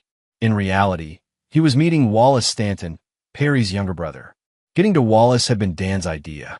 Perry's brother was a lawyer specializing in estate planning, and according to public records, he'd been conspicuously absent from his brother's recent life changes. A Mercedes pulled up beside Jordan's car. The man who emerged was in his late 40s, fit and sharp-eyed, with the same distinctive jawline as Perry, but harder features. Wallace Stanton looked like a man who'd learned not to trust easily. Jordan got out, extending his hand. "Mr. Stanton, thank you for meeting me." Wallace's handshake was firm, assessing. "Your PI friend was persuasive. Said this was about my brother being conned." His eyes narrowed. "I'm listening." Jordan handed him a tablet loaded with everything. Photos, documents, Sylvia's fake identity, her history. "The woman your brother knows as Desiree Howell is my wife, Sylvia Manning. The child he knows as Sophia is my daughter, Emma. And I believe your brother is in danger." Wallace's face went through several expressions as he scrolled through the evidence.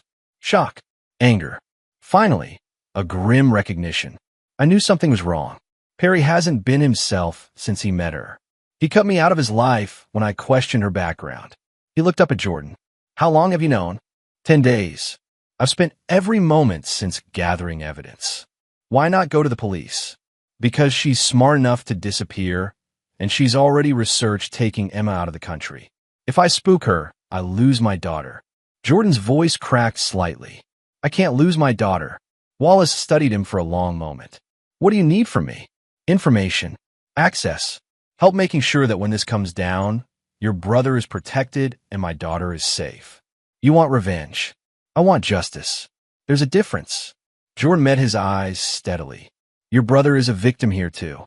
I don't want to destroy him, but I will do whatever it takes to get Emma back." Wallace nodded slowly.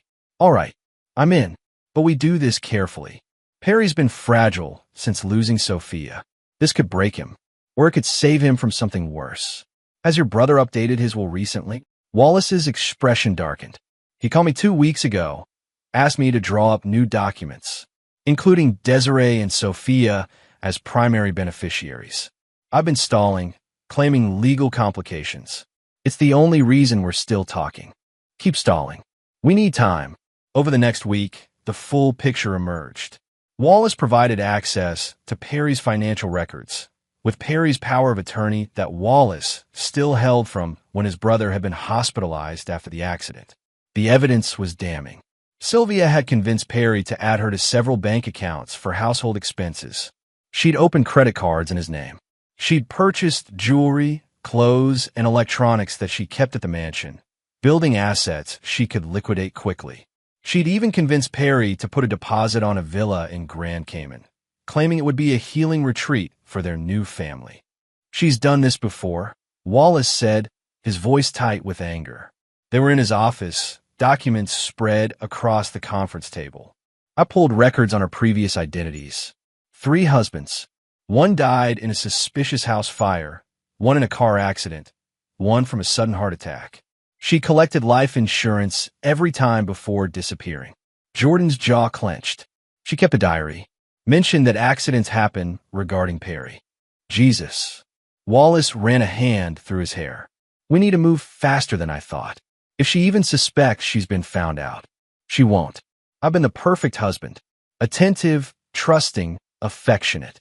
The words tasted like ash. Meanwhile, Dan's been tracking her movements, documenting every lie, building a criminal case. But we need her to make a mistake. Something that gives us leverage for full custody and criminal charges. "What kind of mistake?" Jordan pulled out his phone, showing Wallace the latest text from Sylvia to Perry that Dan had intercepted through Perry's phone. "She's planning to tell me she wants a divorce next week. She's already consulted a lawyer about getting full custody of Emma, claiming I'm unstable due to work stress. She's building a narrative where she's the protective mother and I'm the problem. Can she win that? Not with the evidence we have. But she doesn't know I have it." Jordan's eyes hardened. "She thinks I'm the same desperate, love-blind man she married 7 years ago. But I've spent 7 years learning from her, watching her manipulate, studying her patterns.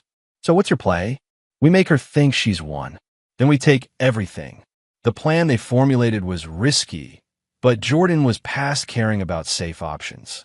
Wallace would tell Perry he'd finally processed the will changes and invite Perry to a family celebration to toast his new future.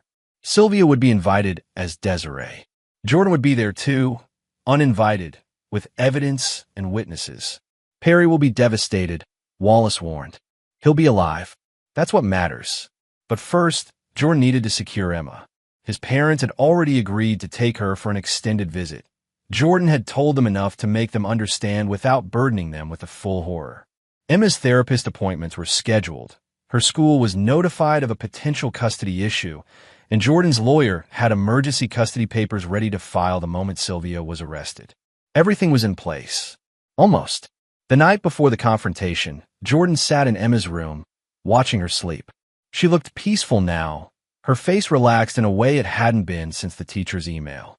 He'd been shielding her as much as possible, telling her that mommy was sick and needed help, that she'd never have to pretend to be Sophia again. "I promise you," he whispered, brushing a curl from her forehead, "you'll never doubt that you're loved. Exactly as you are. Emma Grace Manning. My daughter. My everything." His phone buzzed. A text from Dan. "Sylvia just left your house. Heading to Perry's. She's carrying 2 suitcases." Jordan's blood ran cold. She was making her move early. He called Wallace immediately. "Change of plans. She's running tonight. Then we move now." Jordan stood, checking his gun safe. He had a license to carry, had taken extensive training after Emma was born, wanting to protect his family. The irony wasn't lost on him that the threat had been inside his home all along. He grabbed his keys, his evidence files, and his phone. Then he drove toward Maple Street, toward the end of his old life and the beginning of whatever came next. The only thing he knew for certain was that Sylvia Sharp Manning would never hurt his daughter again. Chapter 4. Building the Alliance. Jordan parked 3 houses down from the Stanton mansion, his heart hammering against his ribs. Dan pulled up moments later in his unmarked SUV, followed by Wallace in his Mercedes. The 3 men convened on the sidewalk, the weight of what they were about to do hanging heavy in the night air. "Police are on standby," Dan said quietly, "but they won't move until we have her on record admitting to something concrete. The DA wants this airtight. She's got suitcases," Jordan said, his voice hard. "She's running. With Perry's money, probably. Maybe planning to come back for Emma later," or he couldn't finish the thought. Wallace's face was grim. "Perry's not answering his phone. I'm worried she might have drugged him. She's done it before according to your research. The second husband, before the car accident." Jordan's control cracked. "If she's hurt him, if she's anywhere near Emma..." "Emma's safe," Dan interrupted firmly. "Your parents have her, and I've got an officer watching their house as a wellness check. Nobody's getting near her. Focus on what we can control right now." Jordan nodded, forcing himself to breathe. "What's the entry plan?" "I go in first," Wallace said. "I'm his brother. I have keys. I'll assess the situation, then signal you." "We go in together," Jordan countered. "I'm not waiting outside while my wife potentially hurts your brother." Wallace studied him for a moment, then nodded. "Together then. But stay behind me. If anything goes wrong legally, I want it clear you were invited onto the property by Perry's power of attorney." They approached the mansion, Dan hanging back to coordinate with the police. The house was lit up like a celebration was happening, every window glowing warm against the night. Jordan could hear music playing inside, something classical and expensive sounding. Wallace used his key, and they entered through the side door that led to the kitchen. The music was louder here, coming from the living room. And voices, Sylvia's laugh, high and performative, followed by a man's deeper tones that were slurred, confused. "She's definitely drugged him," Wallace muttered, his face going pale. That's how Perry sounded after the accident, when he was on pain medication. They moved through the house, and what Jordan saw in the living room made his vision go red. Perry Stanton was slumped on the couch, his eyes glassy and unfocused. Sylvia, wearing an elegant cocktail dress Jordan had never seen before, was directing 2 men in moving uniforms as they carried items out of the house. Paintings, sculptures, a safe that had clearly been removed from the wall. "That's right, just load everything into the truck," Sylvia was saying, her voice bright with excitement. "Mr. Stanton is relocating for his health, so we need to be quick." One of the movers looked uncertain. "Ma'am, Mr. Stanton signed the work order, but he seems pretty out of it." "Are you sure?" "His doctor prescribed strong medication for his anxiety," Sylvia said smoothly. "I'm his fiancée, Desiree Howell. Everything's been authorized. Here's my identification." She pulled out a wallet, showing an ID. Jordan recognized it, the fake Desiree Howell license. But she also had something else. A document that looked official with Perry's signature at the bottom. She forged a power of attorney. Wallace breathed beside him. She's legally stealing everything. That's when Jordan stepped into the room.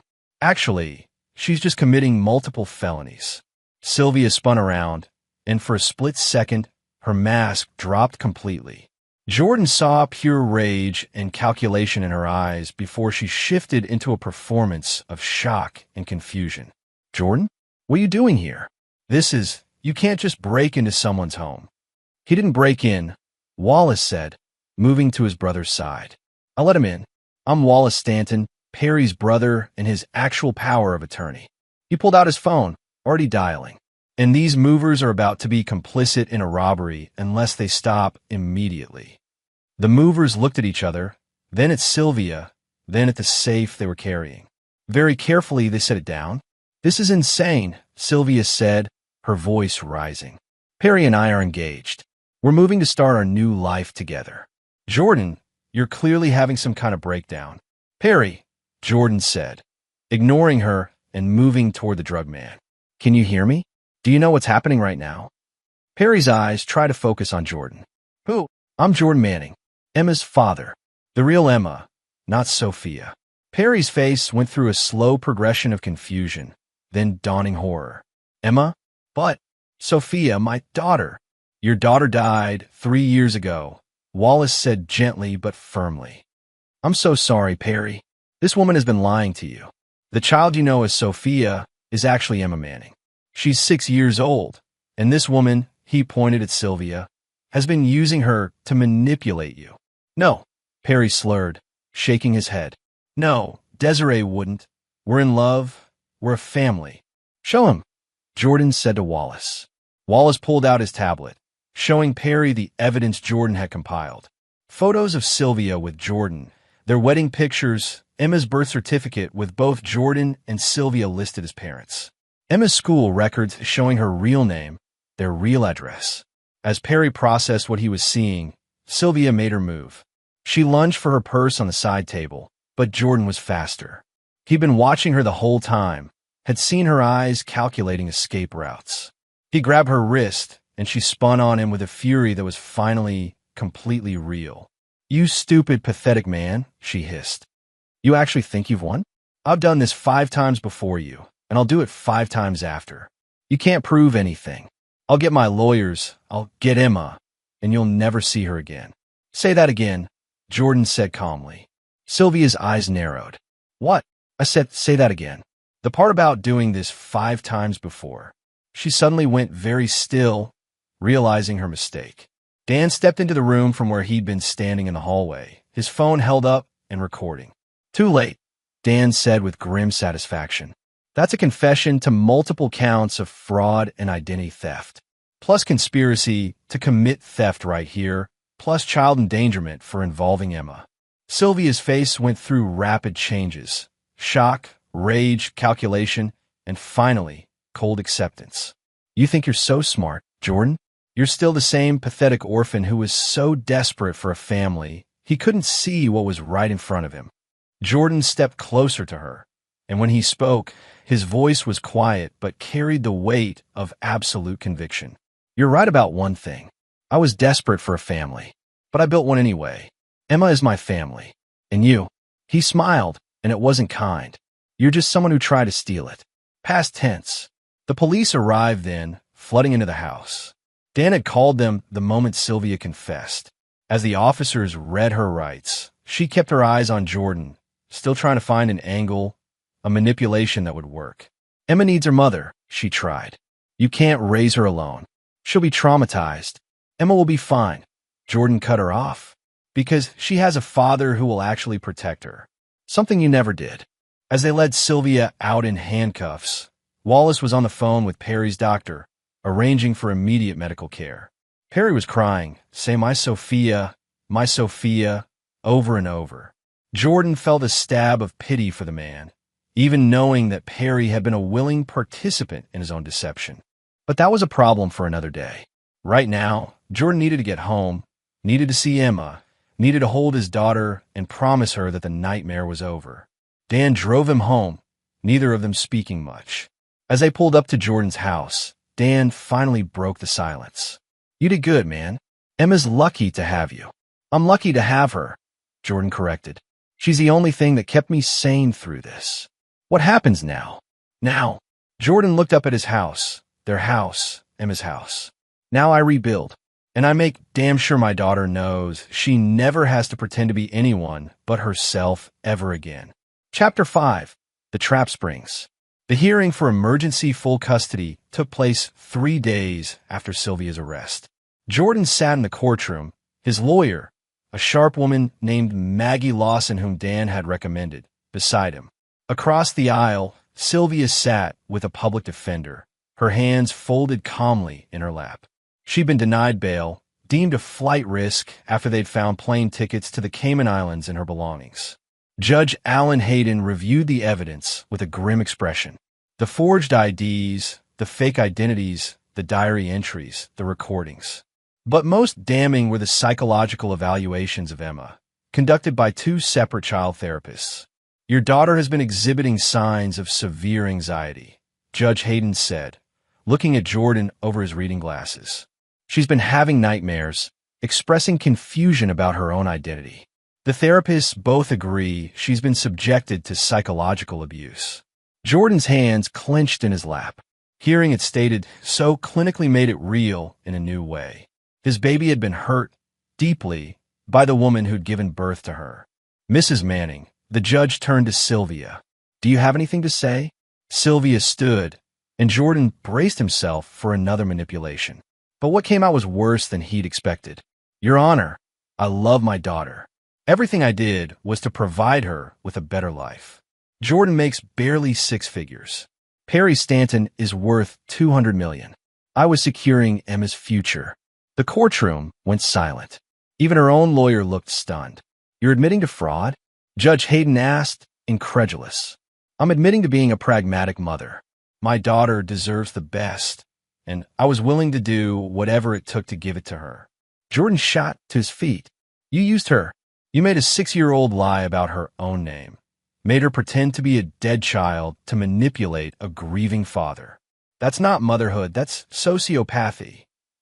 "Mr. Manning, sit down," Judge Hayden ordered, but his tone wasn't harsh. The judge looked back at Sylvia with something close to disgust. "Mrs. Manning, I've been on this bench for 20 years. I've seen parents make terrible mistakes. But what you've described isn't a mistake. It's calculated exploitation of a child." He signed the papers in front of him with sharp, angry strokes. "Full custody is granted to Jordan Manning, effective immediately. Supervised visitation only for Sylvia Manning, pending the outcome of her criminal trial. And Mrs. Manning, I'm recommending to the DA that they add child endangerment charges to your current charges." Sylvia's mask finally cracked. "You can't take my daughter from me." "You did that yourself," Judge Hayden said coldly. "We're adjourned." As they led Sylvia out, she was screaming about her rights, about Jordan poisoning everyone against her. Jordan just stood there, shaking with relief and residual rage.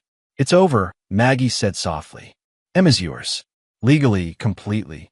It's not over until the criminal trial is done," Jordan replied. "Until I know she can't hurt Emma ever again." The criminal trial took 8 weeks to prepare. During that time, Jordan focused on Emma's healing. The therapist had warned him it would be a long process. Emma had been made to question her own identity, had been used as a tool in an adult's manipulation. That kind of damage didn't heal overnight. But Emma was strong, stronger than Jordan had realized. She started drawing pictures in therapy, pictures of a little girl who was half Emma and half Sophia, slowly becoming whole as the weeks went on. She asked questions, hard questions about why Mommy had lied, why she'd had to pretend. Jordan answered as honestly as he could without destroying her.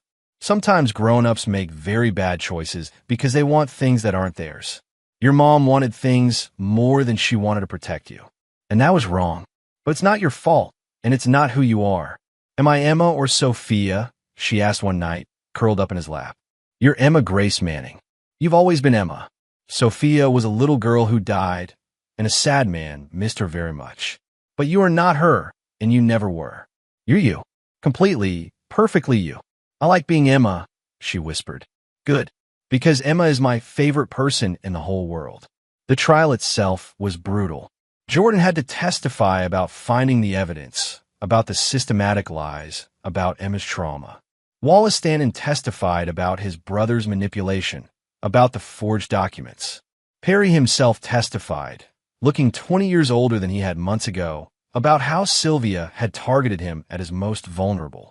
But the most damaging testimony came from Dan's investigative work. He'd found 2 of Sylvia's previous victims, men who'd survived her cons but were too afraid or ashamed to press charges before. They testified about her patterns, her methods, how she'd studied them to find their weaknesses and exploit them. One man, Kenny Sherman, broke down on the stand describing how Sylvia had convinced him she was pregnant with his child, only for him to discover later it was all fabricated. She'd taken $200,000 from him in medical expenses and preparation for the baby before disappearing. She made me believe I was going to be a father, Kenny said, his voice hollow.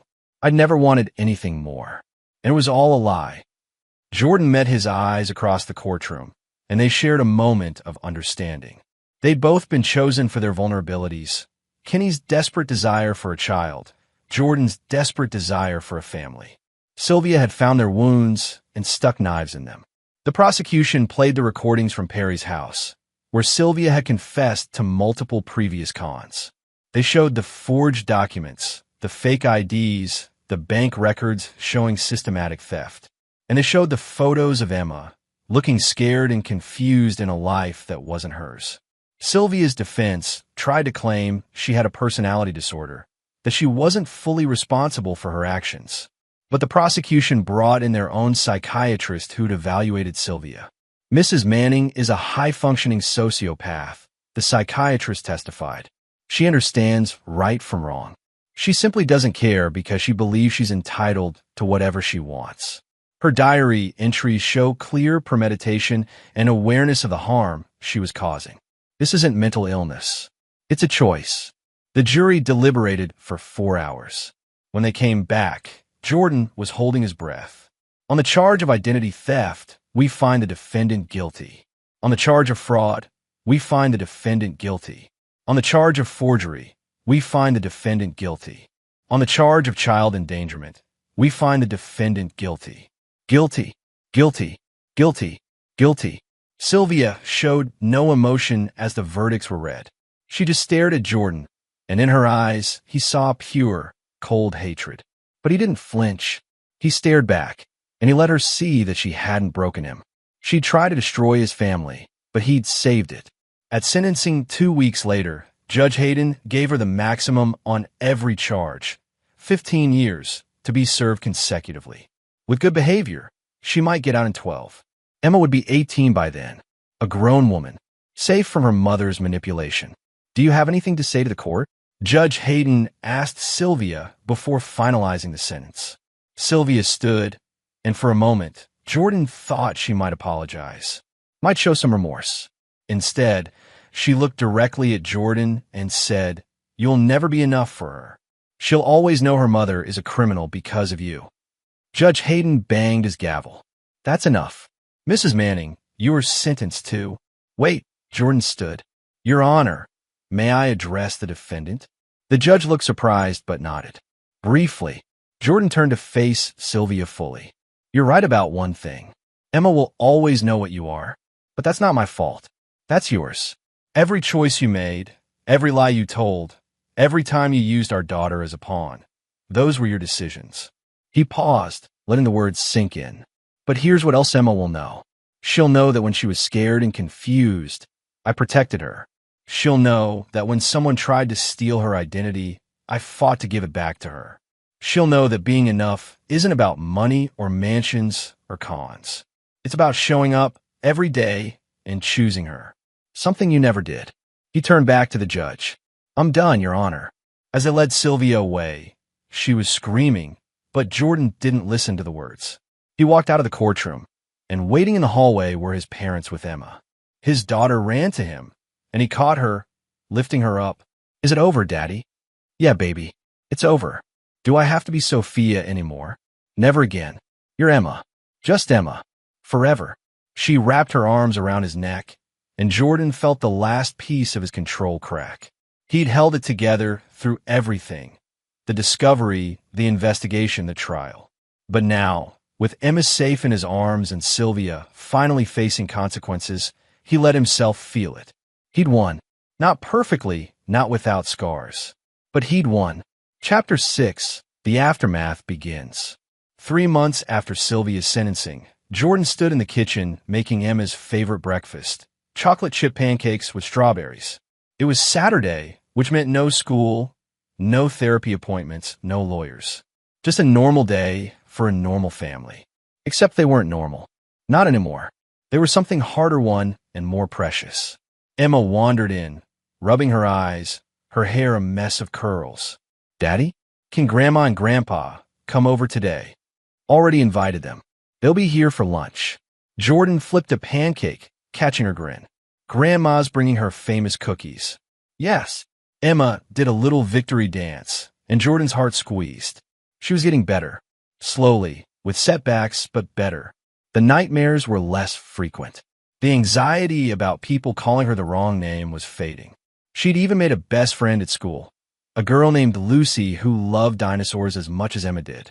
The doorbell rang, and Emma ran to answer it, after checking the security camera Jordan had installed. Wallace Stanton stood on the porch, looking uncertain. Jordan hadn't expected to hear from Wallace after the trial. Perry had gone to a long-term rehabilitation facility, working through his grief with intensive therapy. Wallace had mentioned he'd be busy helping his brother heal. But here he was. Mr. Stanton, Jordan said, opening the door. This is a surprise. Jordan, and please call me Wallace. He glanced at Emma, who was peering at him curiously. Is this a bad time? No, come in. Emma, sweetheart, go watch cartoons for a bit while I talk to Mr. Wallace, okay? Emma nodded and scampered off. Jordan led Wallace to the living room, his mind racing through possibilities. Was Perry suing? Was there more evidence needed? How's your brother? Jordan asked, sitting down. Better. The therapy is helping. He's starting to accept that Sophia is really gone, that he can't bring her back. Wallace's expression was pained. I came to apologize. Jordan blinked. For what? For not seeing it sooner. For not protecting Perry better. If I'd been more involved, if I hadn't let him push me away, then Sylvia would have found a different angle. Jordan interrupted. That's what people like her do. They find the cracks, and they exploit them. Your brother's grief wasn't your fault, and neither was her manipulation. Wallace looked at him for a long moment. You're remarkably non-angry for someone who went through what you did. Jordan laughed, but it was hollow. Oh, I'm angry. I'm furious. Some days I wake up, and I'm so angry I can barely breathe. But Emma doesn't need my anger. She needs me steady. So I save the anger for my therapist and the gym. You're in therapy too? Damn right. What Sylvia did, finding out your whole life was a lie. That doesn't just go away. Jordan met Wallace's eyes. But I'm not going to let her destroy what's left. Emma and I are building something new. Something real. Wallace nodded slowly. Perry wanted me to give you something. He pulled out an envelope. It's not money or an apology. He's still not ready to face what happened directly. But he set up a college fund for Emma. Full ride to any school she wants, graduate school included. Jordan's throat tightened. He doesn't have to. He wants to. He said. Wallace's voice cracked slightly. He said that Emma was innocent in all of this, just like his Sophia was. And that if he could help one little girl have a better future, maybe that's how he honors his daughter's memory. The right way. Jordan took the envelope, not trusting himself to speak. Finally, he managed, thank you. Tell him thank you.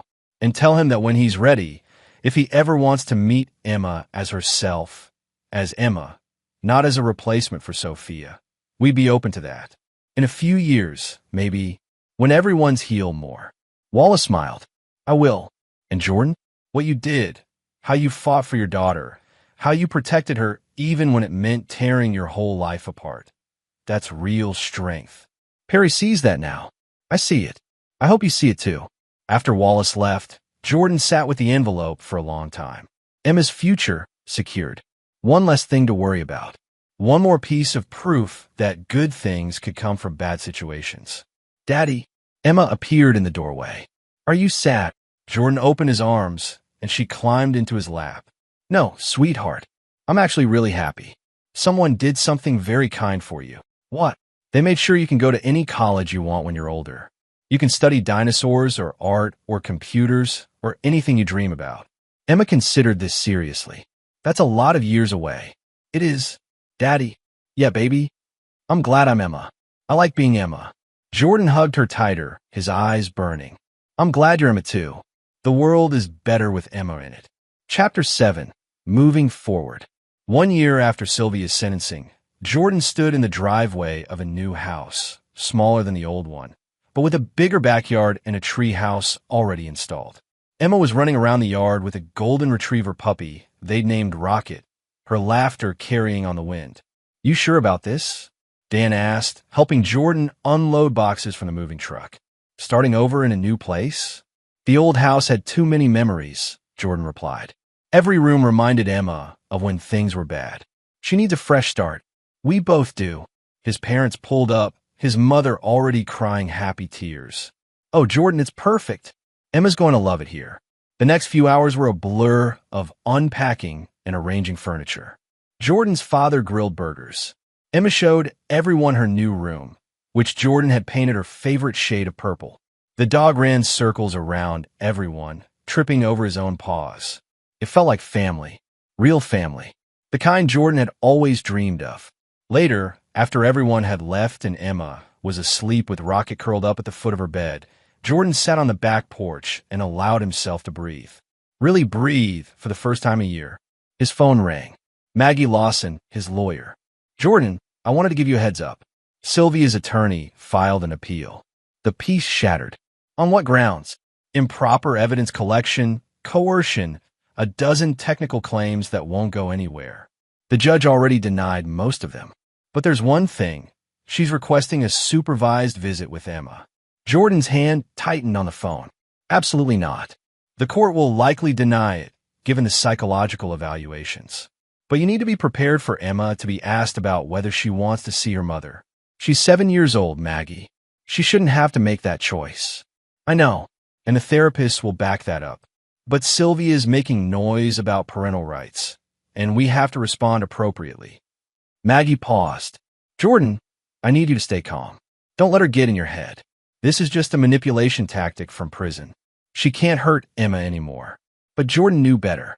Sylvia could hurt Emma just by existing, by forcing Emma to think about her, to make choices about their relationship. Even from behind bars, she was still trying to control their lives. After hanging up, Jordan went upstairs and stood in Emma's doorway, watching her sleep. Rocket lifted his head, tail wagging softly. I won't let her hurt you, Jordan whispered. I promise. The next morning, Jordan sat Emma down for a difficult conversation. Her therapist had recommended honesty, age-appropriate but truthful. Emma, honey, I need to talk to you about your mom. Emma's face immediately closed off. I don't want to talk about her. I know, but she's asking the court if she can see you. I wanted you to know before anyone official asks you questions. Emma's hands twisted in her lap. Do I have to see her? No, absolutely not if you don't want to. I don't. She made me lie. She made me be Sophia. She made me scared all the time. Jordan pulled her close. Then you don't have to see her. I'll make sure of it. Promise. Promise. The custody hearing for the visitation request took place 2 weeks later. Jordan, Maggie, and Emma's therapist, Dr. Shannon Wallace, all attended. Sylvia appeared via video link from prison, her orange jumpsuit a stark reminder of where her choices had led. Your Honor, Sylvia's lawyer began, my client has been a model prisoner. She's completed parenting classes and anger management. She's expressed deep remorse for her actions and wishes to begin rebuilding her relationship with her daughter. Judge Hayden, the same judge who'd sentenced Sylvia, looked unimpressed. And what does the child's therapist recommend? Dr. Wallace stood. Your Honor, Emma Manning has made significant progress in the past year. She's regained her sense of identity and security. However, she still experiences anxiety when her mother is mentioned. She's expressed clearly and consistently that she does not wish to see Sylvia Manning. Forcing contact at this time would be psychologically damaging. The child is 7, Sylvia's lawyer argued. She doesn't understand the importance of maternal bonds. In time, she'll be old enough to make her own choices, Judge Hayden interrupted. But right now, she's made her feelings clear through her therapist. And given Mrs. Manning's history of manipulation and the psychological abuse documented during the trial, I see no reason to override the child's expressed wishes. He looked directly at Sylvia on the screen. Your request for visitation is denied. You may resubmit when Emma is 12 years old, at which point she'll be better equipped to decide for herself. Until then, you're not to contact her in any way. Do you understand? Sylvia's face was impassive, but Jordan saw her hands clench. I understand, Your Honor. Good. This hearing is adjourned. As they left the courthouse, Jordan felt Emma's hand slip into his. Is it really over now, Daddy? Yeah, baby. It's really over. Chapter 8. The Final Confrontation. Jordan had tried to move on, to put Sylvia completely in the past. But 18 months after her sentencing, he received a letter. Not from Sylvia. Contact with Emma was forbidden, and she was smart enough not to violate that directly. The letter was from someone named Francisco Proctor, claiming to be Sylvia's brother. Jordan had never heard Sylvia mention a brother. In fact, she claimed to be an only child. Red flags immediately went up. He called Dan. I need you to look into someone. 3 days later, Dan called back. Francisco Proctor is real, and he is related to Sylvia. Half-brother, different fathers. He's got a record: fraud, identity theft, forgery. Sound familiar? Jesus. What does he want? According to his social media, he's been visiting Sylvia in prison. And get this, he posted about being in your neighborhood yesterday. Jordan's blood ran cold. He's watching us. I've already filed for a restraining order on your behalf. But, Jordan, you need to be careful. If Sylvia's got her brother trying to intimidate you, I need to end this. Permanently. What are you thinking? Jordan's mind was racing. Sylvia was orchestrating something from prison, using her brother as a proxy. She couldn't contact Emma directly, but she could have Francisco follow them, intimidate Jordan, maybe even try to grab Emma. I'm thinking it's time for Sylvia to understand that she lost. Completely. Not just legally, but in every way that matters. Jordan's voice was hard. Set up a meeting with her. Prison visitation. I want to face her one last time. Are you sure that's a good idea? No, but it's necessary. The prison was a gray, depressing building 2 hours from Jordan's home.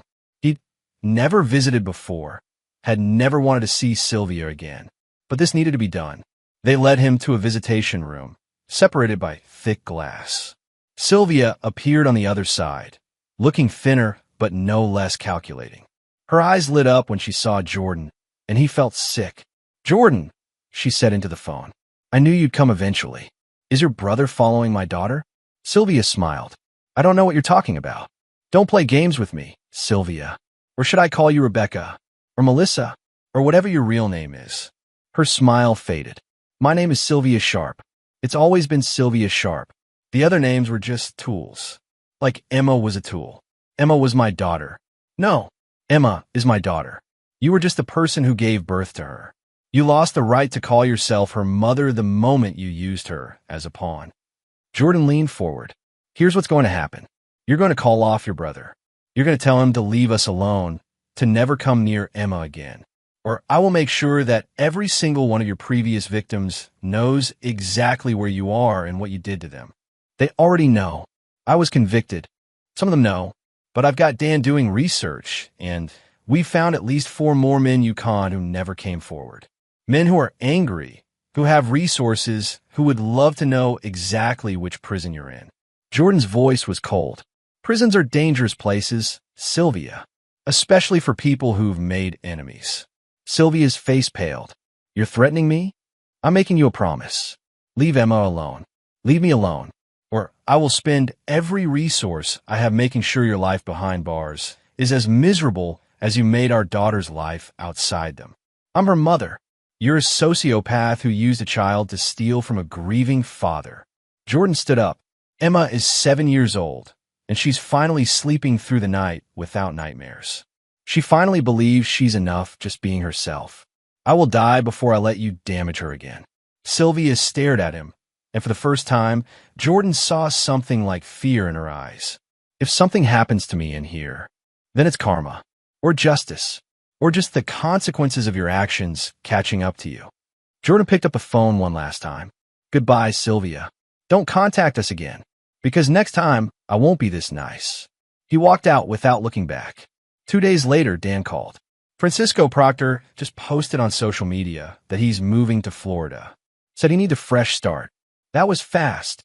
I may have had a chat with him. Explained very carefully what would happen if he ever came near Emma again. Showed him the restraining order. Mentioned that I have a lot of friends in law enforcement. Dan paused. He's a bully, Jordan. And bullies fold when someone stands up to them. Thank you. Always. Chapter 9. A New Beginning. 2 years after Sylvia's sentencing, Jordan stood in the school auditorium watching Emma perform in her 3rd grade play. She was playing a tree, not the lead role, but she didn't care. She was beaming, laughing with her friends, completely present in the moment. Perry Stanton sat 3 rows ahead, his brother Wallace beside him. Perry had reached out 6 months ago, asking if he could attend one of Emma's school events. Not to talk to her, not to intrude, just to see her happy. Jordan had agreed, with the understanding that Perry would keep his distance. Perry had kept his word. He came to plays and soccer games, always sitting far back, always leaving before the crowd dispersed. He never approached Emma, never tried to relive the past.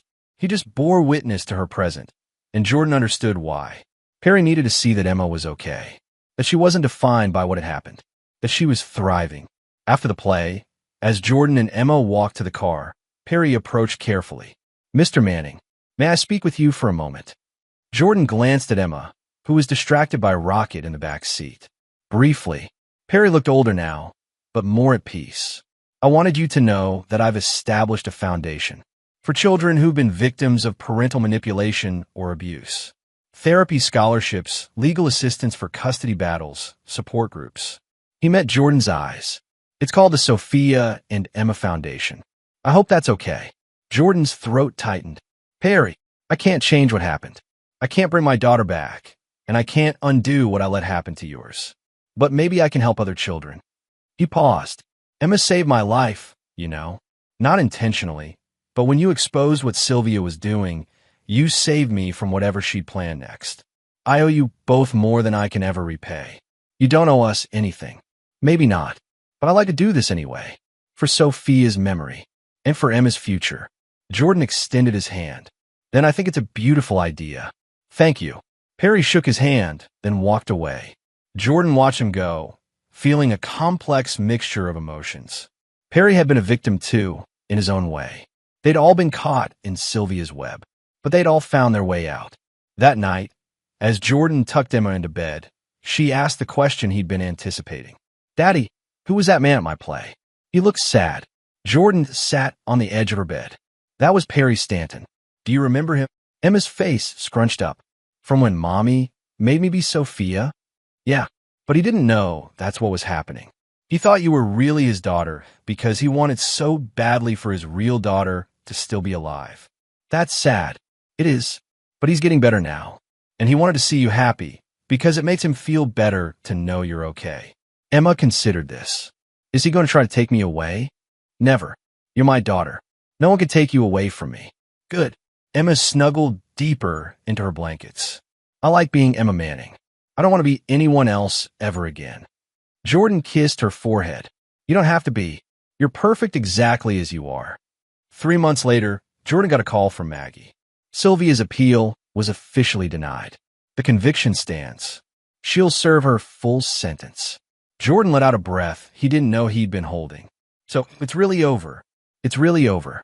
Barring a miracle, she won't be eligible for parole for another 10 years minimum.